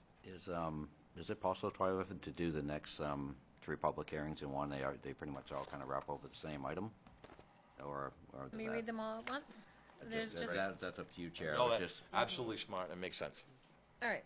So, the next public hearing will include the amendment to Chapter 2, Article 4, Division 14, Sections 2, 450, and 451, the Solid Waste Transfer and Recycling section, and Chapter 38, the Solid Waste Transfer and Recycling Ordinance, and Chapter 98, the Solid Waste Transfer and Recycling section under Rules, Regs, and Policies. Mr. Chair? Yeah, I was going to Mr. Seaman's point, the only thing that's on this is house cleaning, basically designating solid waste. It's now referring to the Public Works Director and those kind of things. There's nothing associated with the fees or policies that's actually changing what we're currently doing. Previously, there was a director that ran just a transfer station. Now it's actually overseen by the Public Works Director. So it was basically housekeeping of the rules and ordinances. So it's not there's nothing sly in the background. It's basically just Yeah, I just wanted, that was the key thing that we got in the last meeting. We've got some definitions in there, definitions and stuff. So just to clarify, absolutely nothing to do with the fee structure whatsoever. All internal housekeeping about what role the Public Works Director plays and defined as such. I think there was even comments in there about selectmen at the time, right? I mean, Yes. that's how far back it went, so I'm not Hasn't saying been that. updated in a long time. All right. Anybody have any questions? Let's throw up the, make a motion. Sorry, I think a motion is already It's made. the public hearing, close the hearing. I'm sorry, I thought we closed it. My fault. Yeah. Closing the public hearing. Now we'll make the motion. Actually, we don't Do you have to want do to that. We'll just wait keep until we moving get down to that? Yeah. Yep. All right. So your next item is audience participation and response for agenda items. At this time, anybody wants to come up and go ahead and make any sort of comments and or has any questions about agenda items, please step to the podium. Anyone? Okay. Next item is the consent agenda. Any counselor wishing to have any item removed may do so now. Seeing none. Order 2019-134 to approve the municipal accounts payable and payroll warrants. We have several. They are listed on your agenda. 662019 for $19,129.06. 618-2019 for $488,900.08. Number 6212019 for $12,546.55. Number 62819YE for $198,952.45. 190411 for $181,256.97. 190425 for $191,826.09. 190509 for $178,219.10. 190523 for $184,218.79. 190606 for $202,049.76. 190620 for $179,918.20. 1904 W1 for $19,041.01. 1904 W2 for $17,811.37. 1905 W1 for $17,538.91. 1905 W2 for $15,867.80. Number 1906 W1 for $14,118.08. Number 1906 W2 for $18,414.05. At the school accounts payable and payroll warrants, there were none. The minutes of June 4th, 2019, and we want you to ratify the June 11th, 2019 election results. The renewal street closure for Moxie Festival's Beer Garden on Campus Avenue. It's a closure from Friday 2 p.m. to Sunday 12 p.m. and have you set the public hearing on July 16th for an itinerant mass gathering permit for East Crafts Main Street Block Party. Mr. Chair? Yeah. I'll make the motion, but can I have a question on? Yeah, we'll just throw, we'll second that. Yep. There it is, now discussion. Was there anything else that has to come before us for the beer garden specifically? It has already been taken care of. Yeah, it was so we're set on that. Yep. I just remembered that, and I just You didn't have your remember doing off-premise permit, and all of that stuff is good. We just wanted to be able to close the street for Okay, an I remember appropriate time to set there up was the two tent. pieces to that. Does the permit identify, excuse me, Alan, I'm sorry. Oh. Does the permit identify time of operation? All of that's in the permit. This is to set up the Perfect. tents and to take them down. Yeah, no, for I just wanted to I make just sure. remember there was two sides. I just want to make sure the other side was set, or was I didn't want to have a special meeting to actually come in for Did that 6 May o'clock for 21. 10 you minutes. read my mind. Yeah, we did it real early, May 21. Okay, good. That was my only question. All right, all in favor? 6-0. Order passed. Excellent. Council orders, resolutions, and ordinances. Order 2019-135, the Library Reciprocal Borrowing Memorandum of Agreement. Good evening, members of the Town Council and Town Manager. I'm Diane Nato from the Library Department. You have information in your packets this evening that seeks your permission to enter into one-year agreement into a new and innovative program called Maine Reciprocal Borrowing Program, and it's through the Maine Infonet system that we are already part of. The Town Manager has reviewed this information and document and supports this request. In your memo packet, it did mention that it would give our library patrons, the Lisbon library patrons, an opportunity to walk into the listed libraries throughout the state of Maine and borrow items using their baby blue library card from the Lisbon Library. The list of participating libraries include colleges, large libraries like Portland, Bangor, libraries our size, and even smaller. I have a list here. I will leave them with you. To date, there's 51 that have decided that it's a good idea, and it grows as we speak. This is an opportunity and service for the Lisbon patrons as they visit family or vacation throughout the state of Maine to just drop in. Here's a scenario. You have 4 days at Orchard Beach with your children, and it rains. What do you do in a hotel room? Well, you have your blue library card from the Lisbon Library. Libya Library is on the top of the hill. You walk in and you borrow 4 movies. You come back to Lisbon, because who wants to go back to the Libby Library? You're packing up your camping gear. You come back to the Lisbon Library. You bring them back to us. We scan them. It's the same van delivery, and they make their way back to Orchard Beach. So those things can happen. As I mentioned in the memo, there are no additional fees and no additional staff needed to participate. As our community grows and more families move into Lisbon, and we see more visitors from other Maine communities that come to Lisbon to visit, it would be an opportunity to highlight our wonderful library as well. Anyone who borrows materials from the Lisbon Library must abide by our policies. And we're strict, and so we carry that statewide. No wiggle room. Our patrons who would go into other libraries would have to abide by their rules.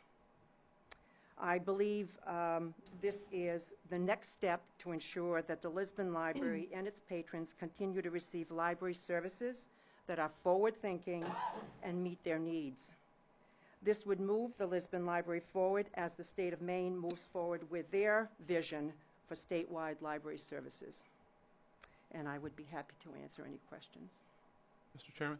Go ahead. So essentially, this would work the same way as interlibrary loan works now, but you could walk into the other library rather than have you guys send a message to the other library, get that book off your shelves, and send it up here to us, and then Correct. we get it to you. And I will leave these, and you can pass. To date, these are the participating libraries. You can go up to the county. University of Presque Isle is there. So those of you who visit up there, all throughout the state. And as I prepared to come to the meeting, we got a memo, an email from the state librarian. 8 more have signed on. He didn't give us names, but 8 more, so we're up to 51. So I don't see any downside. Yeah, there it is. There it is. How do you argue a shared branching for libraries? Yeah, okay. I'll make a Good motion. job. This is the motion. We need a second. I'll second. All right, And discussion. My discussion is that you would do anything to harm our library, so I'm all favor. Let's move forward. Okay, so You'd be the last one that would do that. I'm stopping right after that. All in favor? Opposed? Thank you All very good. much for your hard work. Thank you. Thank you. I don't do it alone. I have a wonderful staff and You the do. support from the town manager. This is how we know we have the right people. Thank because you. She always deflects praise to her staff. you Thank go. you. Next item. Order 2019-136 to amend the Appendix C fee schedule, solid waste transfer and recycling facility. This is a second reading. And Is it it? will be a roll call. Yep. So I think that we've all. Go ahead. You want to jump up there? Unless you want to say something. Unless something's changed. Sit back down then. I think we flogged that horse enough tonight. Let's leave it alone, and that's enough. So, any discussion on this thing? All right, so let's make go a ahead. Motion in a second, right? I'll take- We got the I thought we got. I'll make a motion for discussion. We're discussing? I thought we were just In voting. a second. Yeah. Second, yeah. So you have a motion. Got my second. You want something? You want? Yeah, I mean, it's just one of those things where I mean, I'm not sure if there needs to be more discussion as far as for how broad we actually do the commercial. I mean, there was some valid points actually that was brought forward. I mean, if we go with the assumption that it's either you're a single citizen or a commercial, that's going to change the structure quite a bit as far as who we actually charge $1,000 to. So I guess, less is more of a, defined definition, I guess.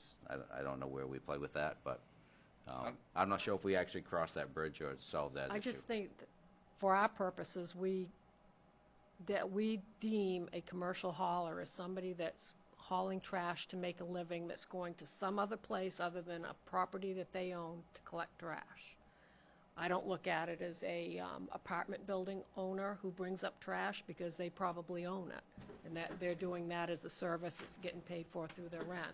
I look at somebody going somewhere else to property they don't own to pick up somebody else's trash as a service that they're charging a fee for to bring it to the transfer station. Is that written in our definition, though, of what that is? No, or it's no, not? it's I mean, not it's- that.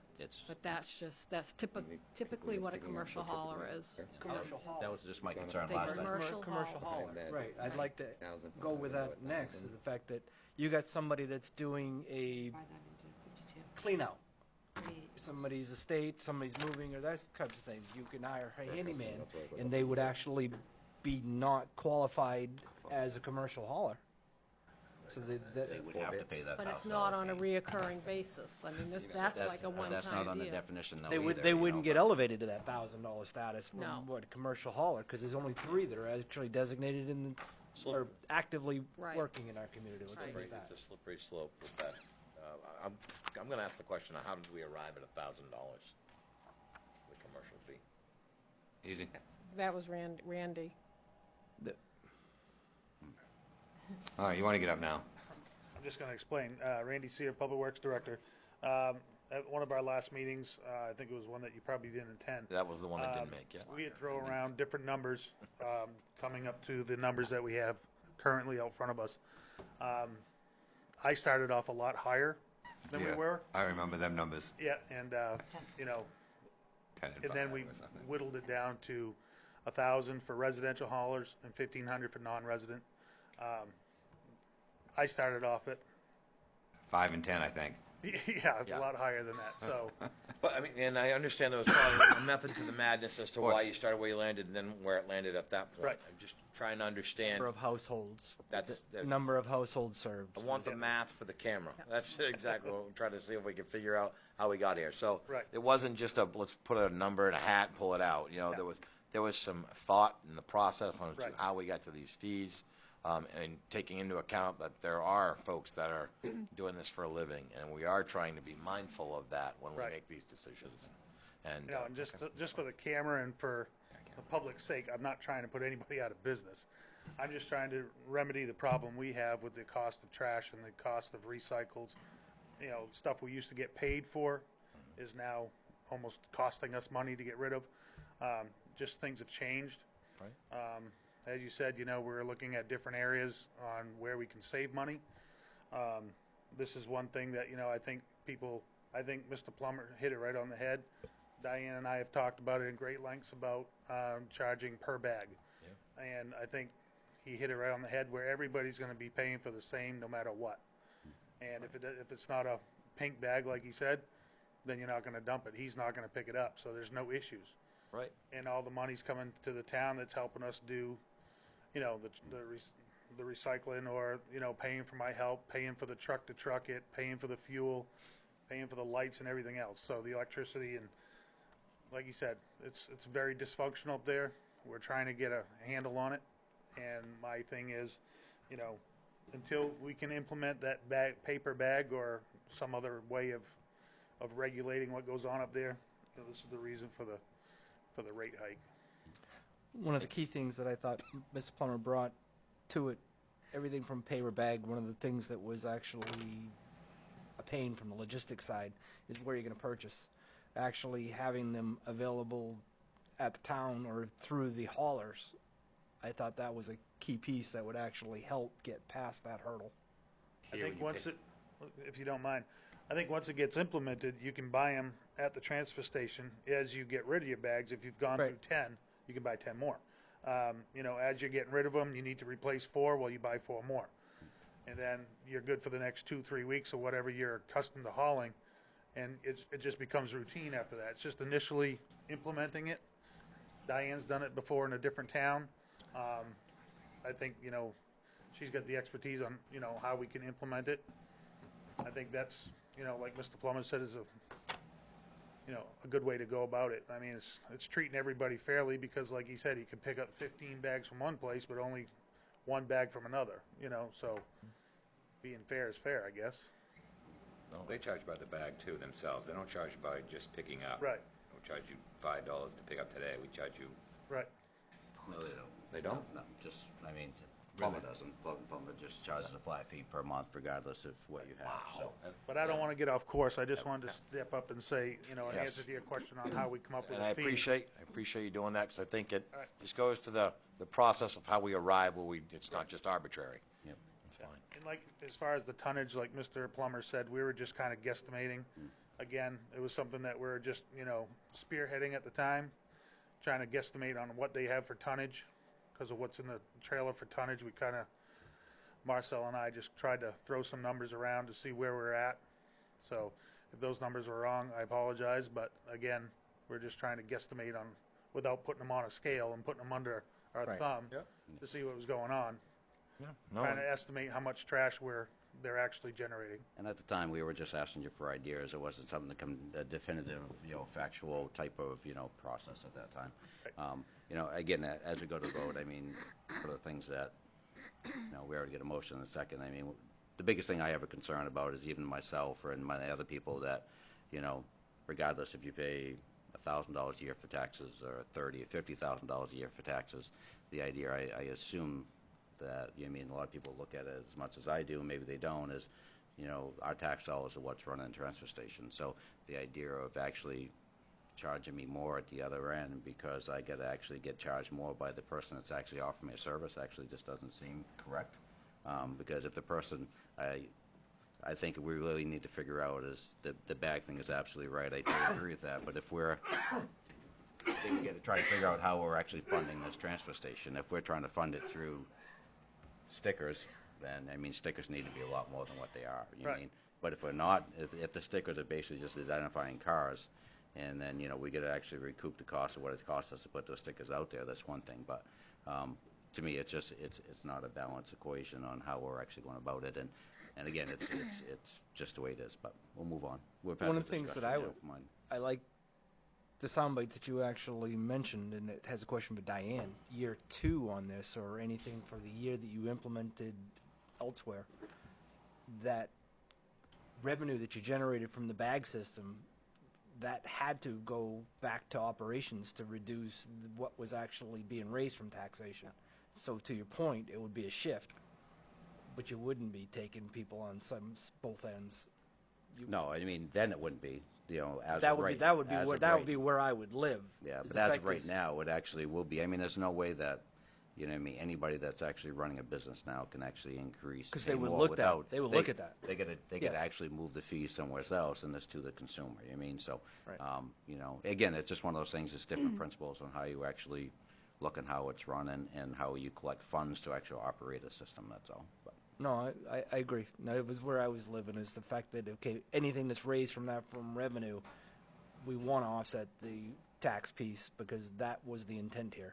And I think the reason a lot of communities implement the pay per bag is it's the fairest way to charge people because, Visually. like he said, Visually. You may have a couple that only uses 2 30-gallon bags a month, and then you could have a family that uses 10 a week. I mean, and well, one of the things I would bring up to that, and Mrs. Siemens will speak to this as well, too, the fact is the Conservation Commission is actually trying to get composting going in this community because it makes sense. Anything that's actually not in our trash stream actually saves us, and it's something to the tune of a third of what's actually generated in trash in this community is compostable. I can tell you when you have to pay per bag for your trash, you're going to recycle more. Because recycling materials takes up a lot of your bags. So you're going to end up recycling so that you don't have to pay for so many bags. So, it's a bonus when you do implement a program like that. Areas, we lost him for a minute, but he's back. Yeah, you were on camera. Yeah, buddy. Yeah, not getting off that easy. I'm trying. Next item. Are you ready to do the roll call? Oh, good. Okay, we ready? All in favor? No. No, it's roll call. Roll. All right, you ready? I keep trying to do this for you, too. No order. You're doing good, though. Counselor Albert? Yay. Counselor La Rochelle? No. Counselor Ward? Yay. Counselor Lunt? No. Counselor Brunel? Yay. Say yay. I just want to be clear. Yes. Counselor Colby? Yay. We have 4 yeses and 2 noes. The order passed. Next item. Order 2019-137 to amend Chapter 2, Article 4, Division 14, Sections 2, 450, and 451, Solid Waste Transfer and Recycling. Second reading. Roll call vote. Again, this one's house cleaning, so I'll make the motion. I'll second it. Anybody have any questions?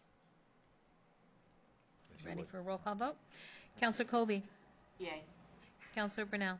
Yay. Counselor Lunt? Yes. Counselor Ward? Yes. Counselor La Rochelle? Yes. Counselor Albert? Yes. With 6 yeas, 0 nays, order passed. Next item. Order 2019-138 to amend Chapter 38, Solid Waste Transfer and Recycling Ordinance. A second reading. Roll call vote required. I'll make the motion. Second. She got it. Okay. Any discussion? We ready to move? Move. All right. Counselor Lunt? Yes. Counselor Brunel? Yes. Counselor Ward? Yes. Counselor Colby? Yay. Counselor La Rochelle? Yes. Counselor Albert? Yes. 6 yeas, 0 nays, order passed. Next item. Order 2019-139 to amend Chapter 98, Solid Waste Transfer and Recycling under the rules, regulations, and policies. A second reading. Roll call vote required. Make the motion. Second. Any discussion? No. If you would. Okay. Counselor La Rochelle? Yes. Counselor Brunel? Yes. Councilor Colby? Yay. Councilor Albert? Yes.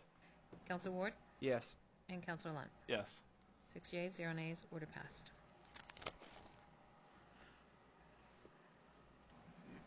Next item. Order 2019-140, use of unassigned fund balance. So I've prepared a list for use of unassigned fund balance for this upcoming fiscal year. The total amount that I feel that we can use that does not go below the 13% of our general fund operating budget is $394,675. And the total of the use of unassigned fund balance comes to $394,058.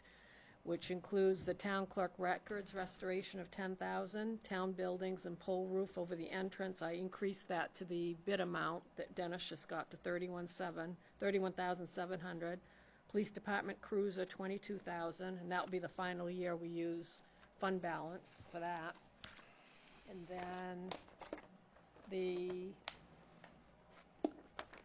other half of the dump trailer, $50,000.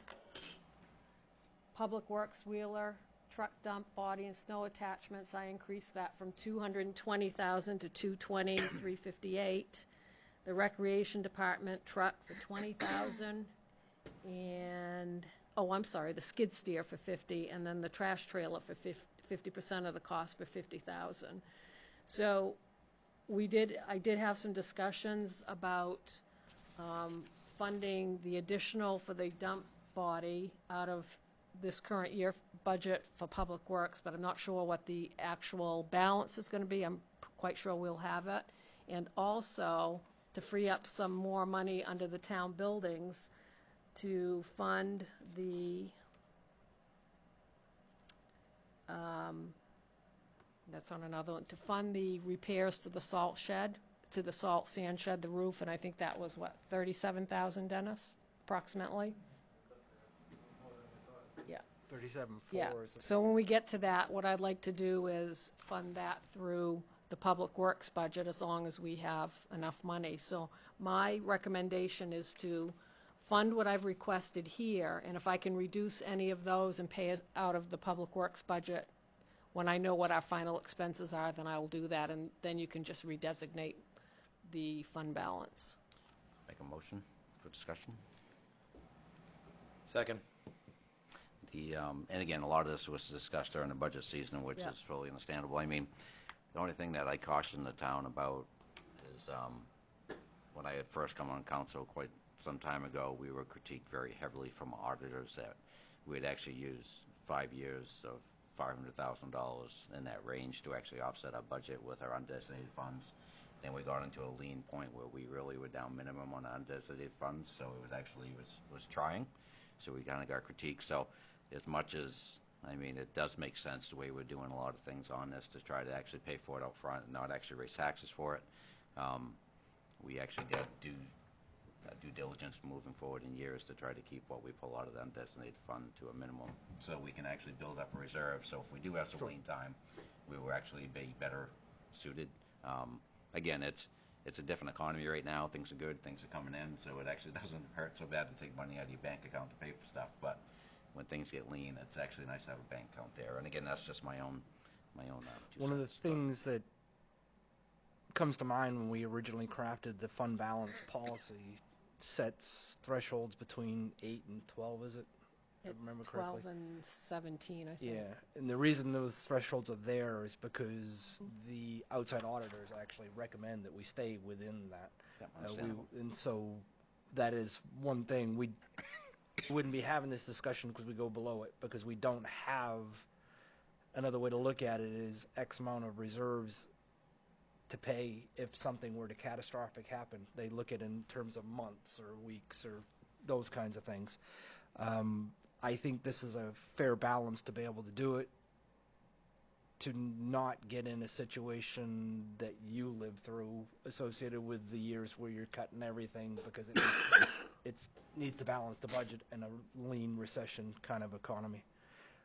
Yeah, like I say, I have nothing against this. No, it was well pointing it out. Well presented during the budget season what we were going to do. It's just it's nice as the economy gets good to try to build a little bit more of a bouncer sometimes. So again, Right. just with that being said, I'm ready to move forward. To your point, Councilor Shell, with the hearing Diane said that $22,000 is the last amount of money that we'll use from the fund balance to fund the police vehicles. Now will be part of the budgeting of those going forward, so we won't need to borrow money from the fund balance. Yeah.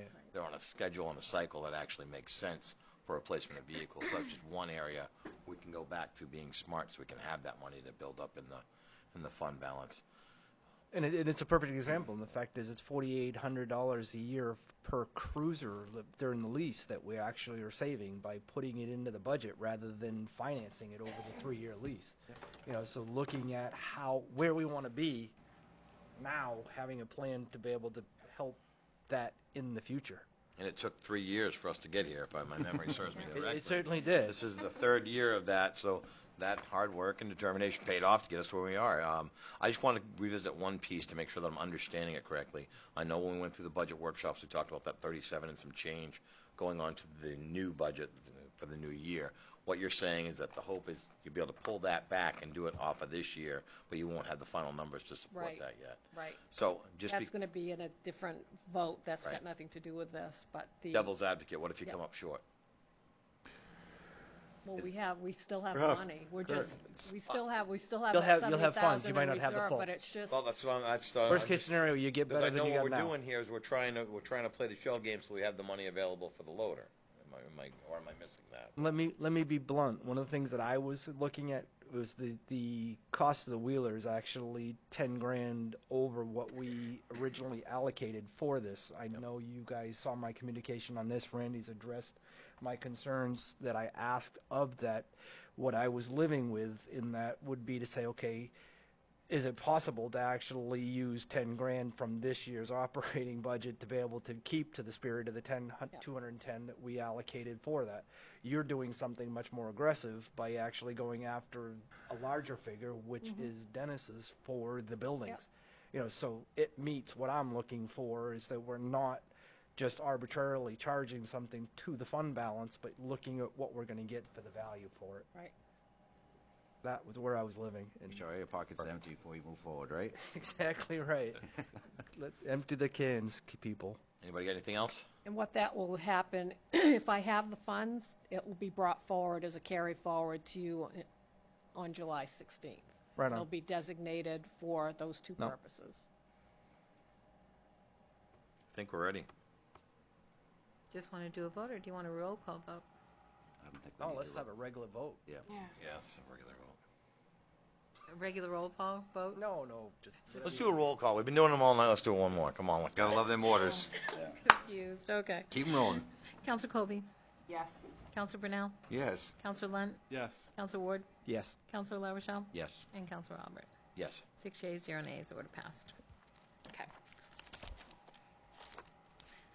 The next item is Order 2019-141 to adopt the fiscal year 19 budget resolves. Be it hereby resolved by the Town Council of the Town of Lisbon as follows. The 2019-20 municipal budget resolution.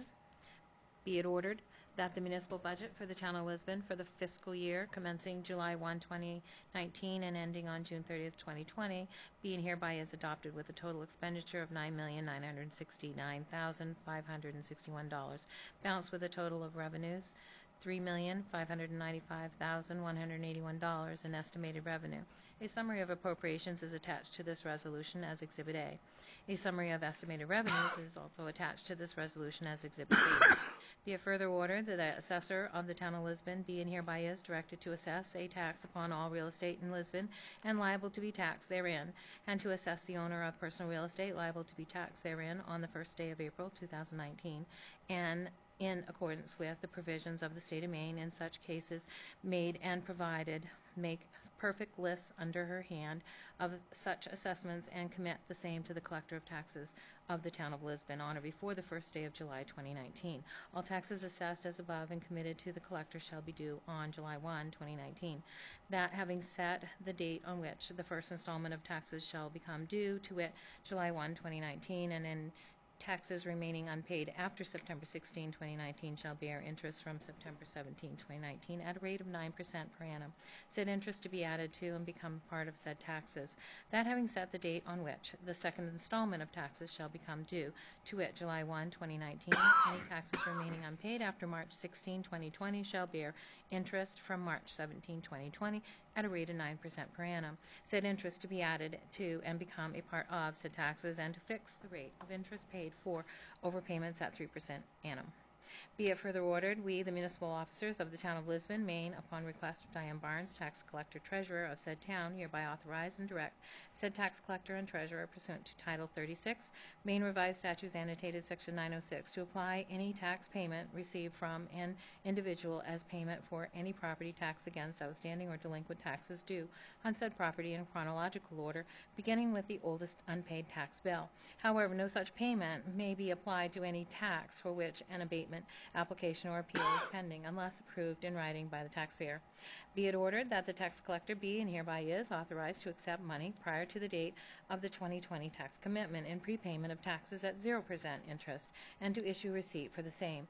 It shall be discretionary with the tax collector, town manager, to make arrangements through the Town of Lisbon Tax Club policy with any taxpayer for a schedule of monthly payments without interest in such arrangements as they jointly deem necessary. Be it ordered that the following categories of state funds be accepted during the fiscal year beginning July 1, 2019 and ending June 30, 2020.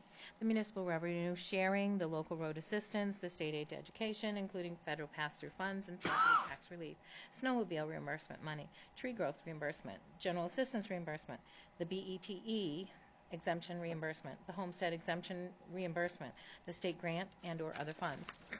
Be it further ordered that the sewer budget for the town of Lisbon for the fiscal year commencing on July 1, 2019 and ending on June 30, 2020 be and hereby is adopted with a total expenditure of $1,148,504, balanced with a total of $1,296,148 in estimated revenue.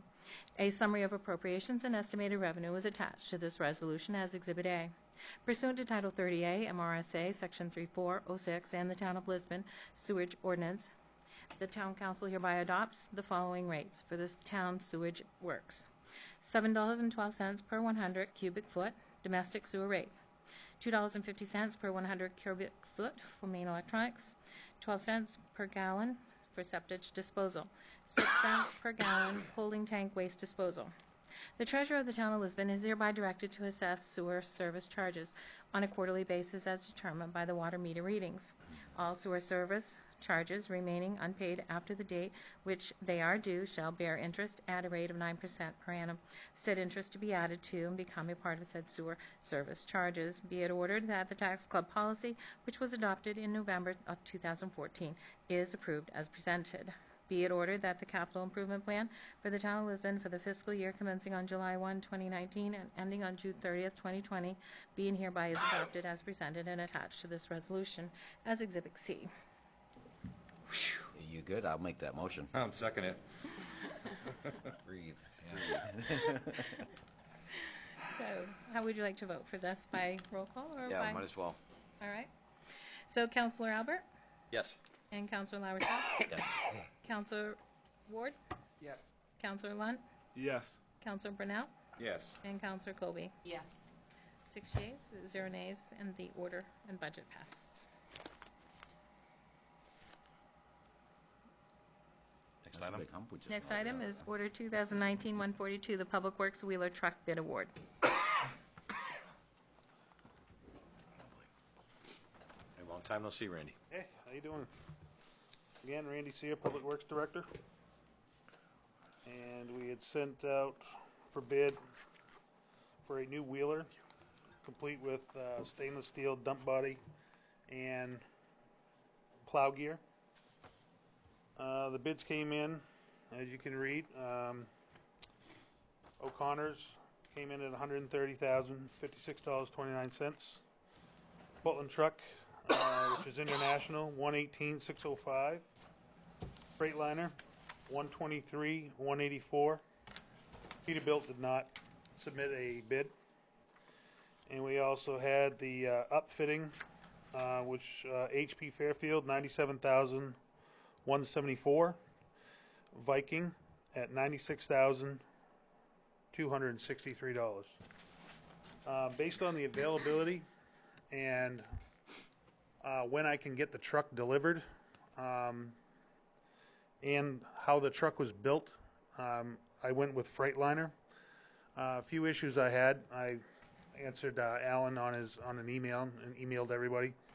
We've had some issues with our only one international that we own, and the rest of my fleet is Freightliner.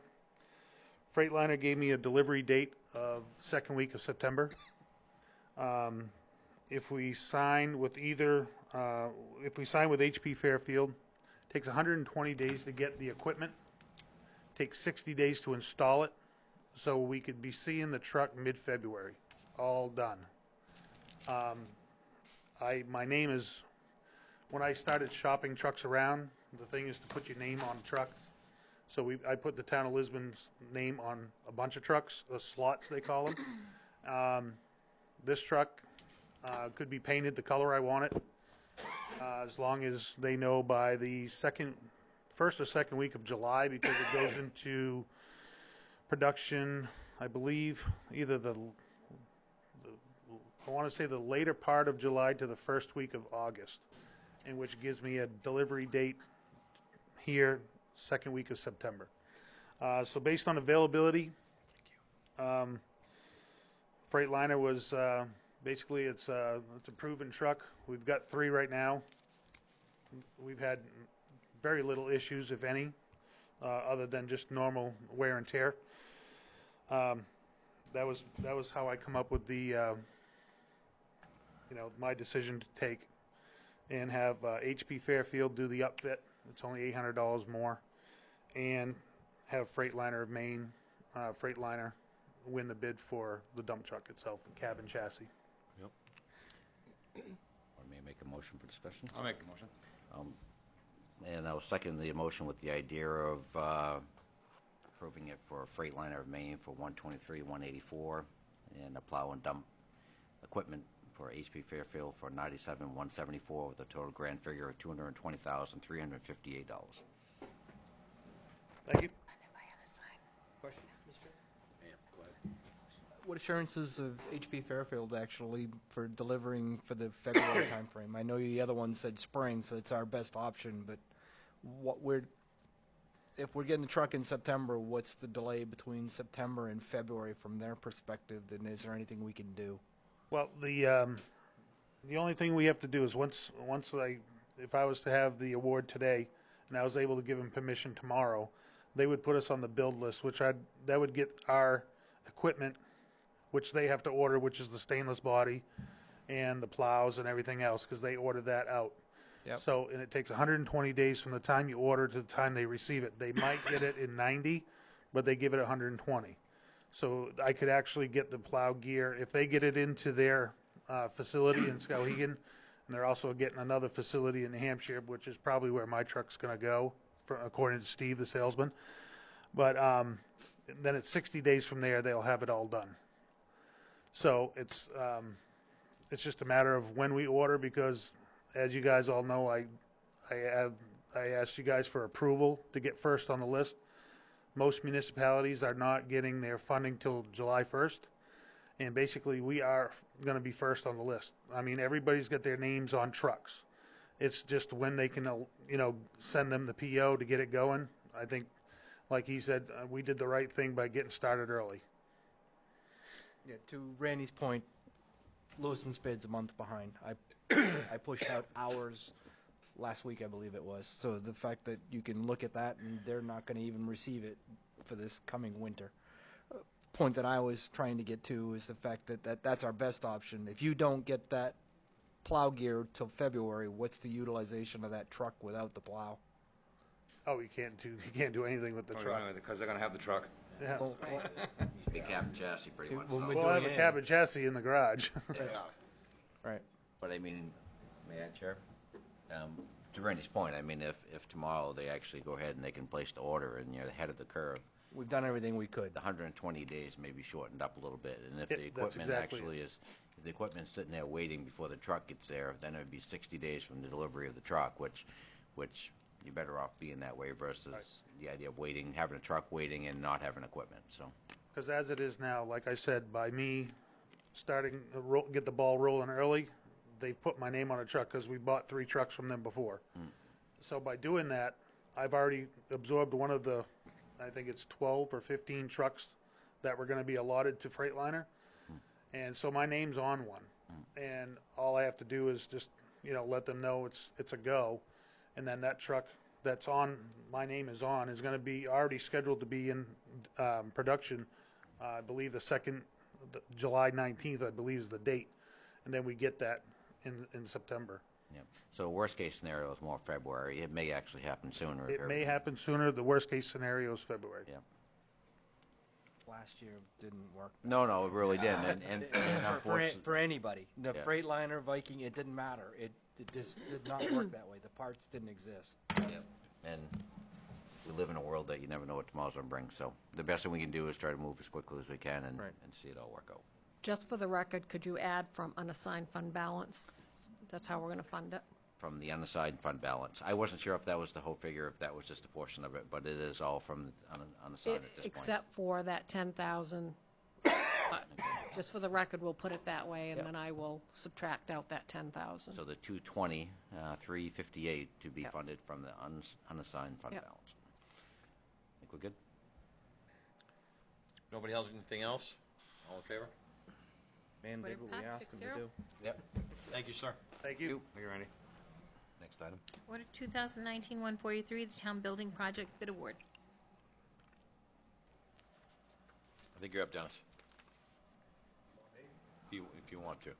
Yeah, do you want this? Say no. I got them right here. Just say no. Council? Evening, sir. So I think we went over some of those nasty projects that have to get done back during budget time, so you've got the estimates in there, and I won't get into how difficult it is to even get estimates right now, so fortunately you've got what you've got. One of them came in substantially higher on the salt shed issue, so I'm not sure which ones you want to go over, but I've got them all here. So let's just I'll make a motion. Next so we can get to the discussion anyway. I'll You second gonna that. do all 3, or you gonna do them individually? Let's pick the scab. Let's do all 3. Let's do all 3. Just before you do, what did you have for a figure on the salt shed? 34,091. Okay, I don't know where I was getting 37 from, but anyway, that's Might better. have been one of the other Seemed estimates. Rounded out, right? Okay. Right. All said Yeah, and if you done. just read the recommendation, because it tells you where everything's going to come from, if you could just read on my, Recommendation. So to award the bid to Restoration's home remodeling from the town of office building repairs in an amount not to exceed the $15,475 for the town office shed hip roof, and an amount not to exceed $31,700 from unassigned fund balance, and for public works salt shed roof structural repairs, in an amount not to exceed $34,091. Yep. Only one issue with that, that'd be the town office building repair, the 15,745. You'll notice there is a line that there's an unknown behind the walls there, and we don't know how substantial that's going to be. We can guess. We've checked some areas. I remember when you brought that up I can in the show workshop. you again. It's Yeah. all, but that's why it's noted. There's no way to estimate that, and if I do ask for an estimate, it's going to be way high. So we're better off just to fix what we find as we go and deal with that as a separate item. So. Diane, where do we pull the funds for that repair? Does that have to be noted in this, or is that just? oh, and I did a typo in there. It's 15,745, not 15,475. 745. Is 745? Okay. No, they'll come out of either the regular budget or that reserve account. And then the 34,091, I'm going to try to take from this current year budget out of Public Works. So that will. For the so shed, that- we're talking about right. a couple $1,000s in rot Yeah. repairs and openers. Where's he starting? Which one is he starting on?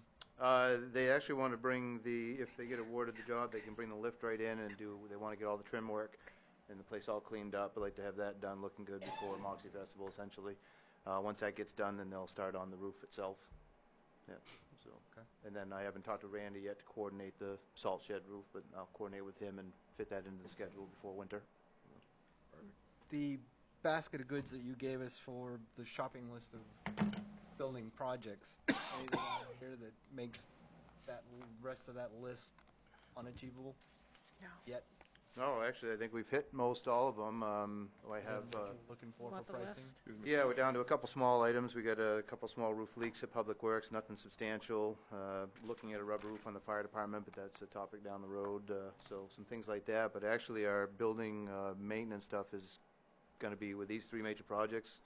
I'll be pretty well caught up on anything large that I'm aware of. The one thing that's not addressed on these building repairs that we haven't gotten into yet is going to be securing the attic of this place to secure the walls that have fallen off the sides of the building and whatnot. So we've got some structural work to do up there just to tie the gable ends into the floor system and brace it. That's probably not going to be a huge task, so that will be a small amount. But Chair, may I? Yes. But that's still not diving into any of the HVAC, $1,000 no, we talked about the HVAC. It was the $1 million complete renovate of the entire HVAC system for police and town building. There was some talk to phase it in to look at that option. That option was $500,000 to do the police side, so it really, there's no real phasing in because a lot of that stuff has to be put in place to phase in a piece. So I didn't even bring them back to council on that because that was $500,000. So unfortunately, we are going ahead with replacing the furnace in the PD side to what it is now at the tune of just under $7,000. Because we have to have that before winter, and we're not going to move forward on an entire HVAC system. So I think that's a bigger discussion for down the road and what we're going to do long term. Yeah. But So there's still work to be done. It's just about. that's a big one. Yeah, I skipped that one because I knew that to me is planning for years down the road and putting money aside every year. But that's a big ticket item. It's still a referendum. Yeah, it's if you're doing the whole thing, and it's only going to go up from $1 million to whatever. But the other one I have, we have a well that has to be drilled at Beaver Park.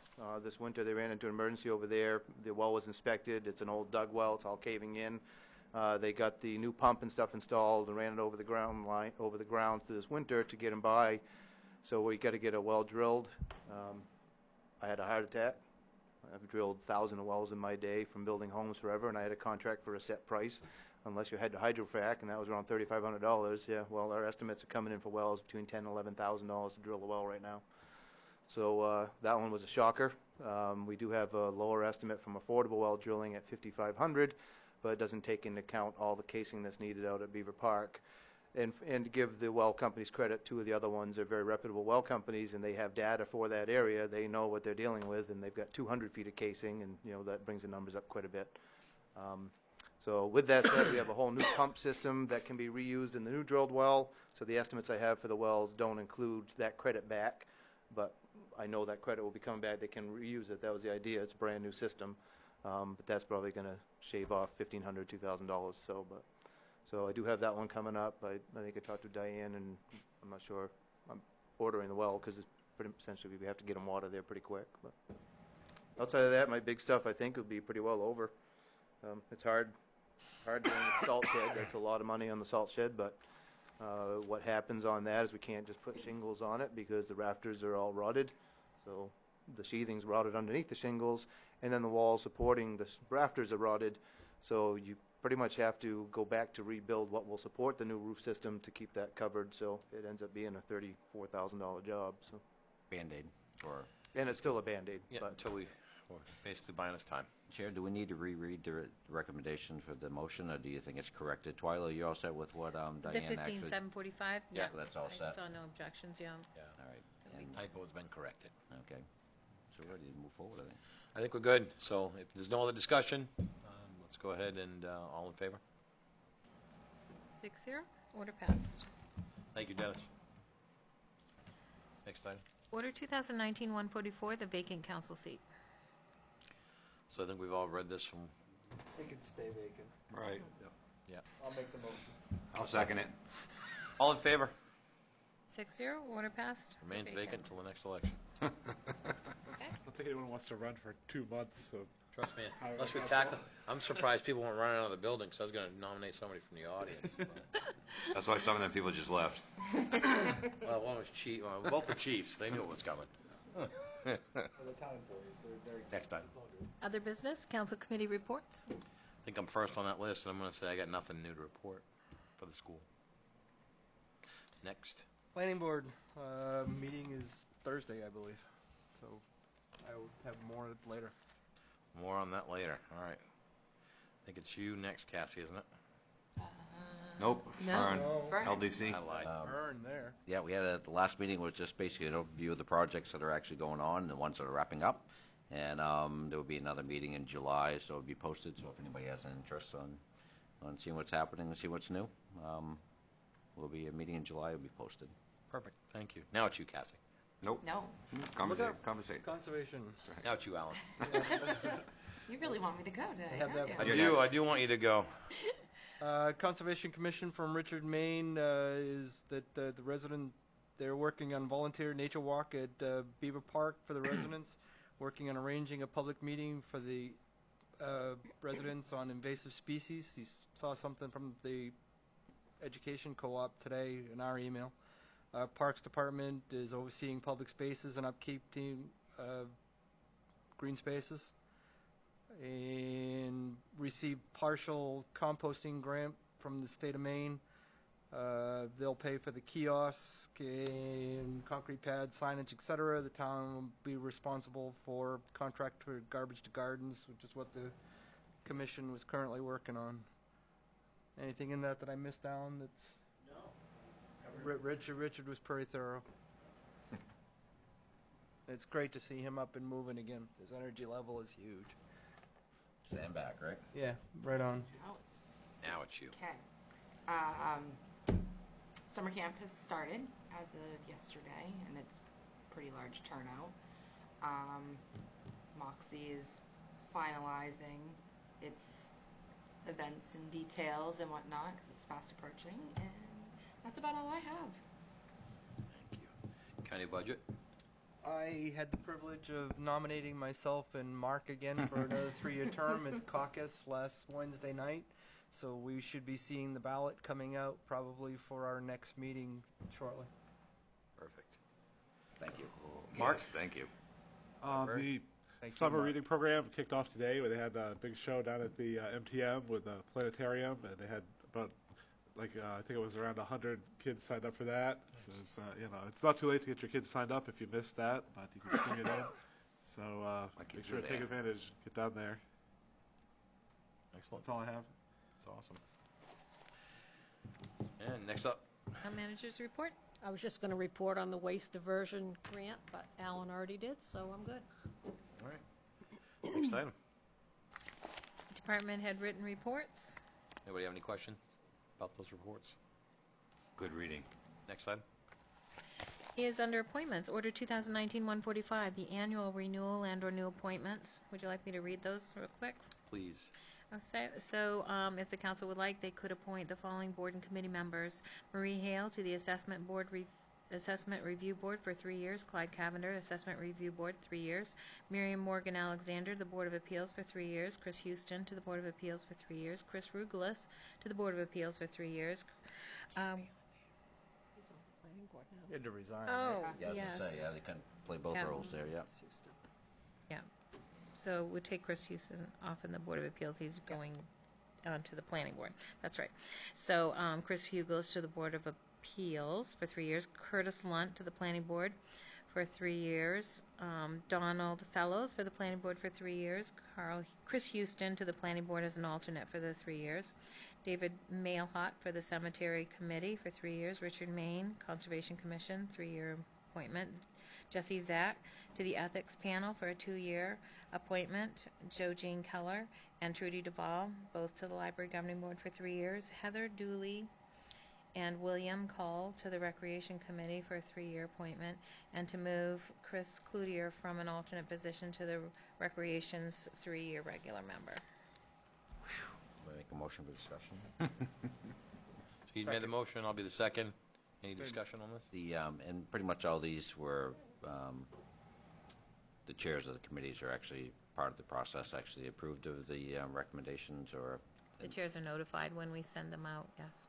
perfect. And the chair sometimes intervenes to get answers back and forth to their members for reappointment. Just noted. Any other questions about any of these folks? Thank them all for their service. Absolutely. That being said, all in favor?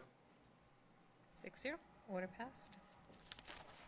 Next item. Is Order 2019-146, the annual appointment of the chair for the ethics panel, and you have present David Bowie. Good evening, Mr. Bowie. You want to say anything? Do you want to make a motion right off to actually move forward with? Yeah, I'll second that motion. Give him vouch for himself. Yeah, no, I think we all know who he is and what he brings to that. I think If you don't know him, you haven't been in town long enough. Couldn't have picked a better person to be on the ethics committee. Absolutely. So all in favor? 6-0. Thank you very much. Thank you, sir. Next item. Councilor Communications. Did I get anything new? Yeah, Moxie Festival, absolutely. I am soliciting for parade. We're trying to grow the parade. Anybody that hasn't gotten their information in, represents a local group or business, by all means, get your contact to me. Specifically, one of the things that I can see from last year's signups to this year's signups comparatively, anybody that's got contacts with the car groups, we seem to be light on the individuals with cars this year. So that would be my one pitch. Everything's going great. I mean, I've seen the renewed enthusiasm. That's Cassie can see it. There was 20 people at the meeting the other night, and it's going to be different. There will be bumps and learning curves, but the enthusiasm is definitely there. Yeah, we have a lot of new events and some pretty cool, nifty things that we've never ever seen here before. So Carries into Sunday now too. yes. It's not just the car show anymore. Yes, no, Sunday is actually the car show. It's also going to be a class of 2020's cornhole tournament. There'll be Concert in the park. Movies, concerts. Yeah, concert in the park, and there's going to be a movie. It's a nice little expansion. I think they've done. It's a hats off to all those folks who have done a great job getting it here, and are going to run it across the finish line. Let's hope for good weather. Yes. We bought insurance. Yeah, that's right. That's right. I also heard from somebody from the school that Randy in the Public Works helped out with the generator pad. Saved. Heard that as well. Saved some money for us. Even a little bit helps. Go Lisbon. Yeah. Anybody got anything else? Next I item. did enough, so I move on. Next item.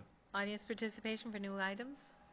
This time, anybody else who's out there, who's left, wants to come up and has anything that they want to talk about? Any new items they want to add? Hello, Chief. Nate Leclerc, Fire Chief. I didn't want to bring this up earlier because I want to take the wind away from the baseball team. But I just want to mention that we had 5 personnel just complete the fire academy. They completed 6 months and over 240 hours of training, and they just got their certificates the other day. So I'd like to thank Tristan Coffin, Sean Fleck, Adam Jones, Mark Moulton, and Christina Tucci for the time they put in for this program. Go Lisbon. I think the council and echo your sentiments as well. Thank you for that. Much appreciated. We'll look forward to seeing them doing what they do around here. Yeah, it's a good bunch of people, and it's always nice when we have a group like this come in together and go through the academy together, because there's some bonding there as well.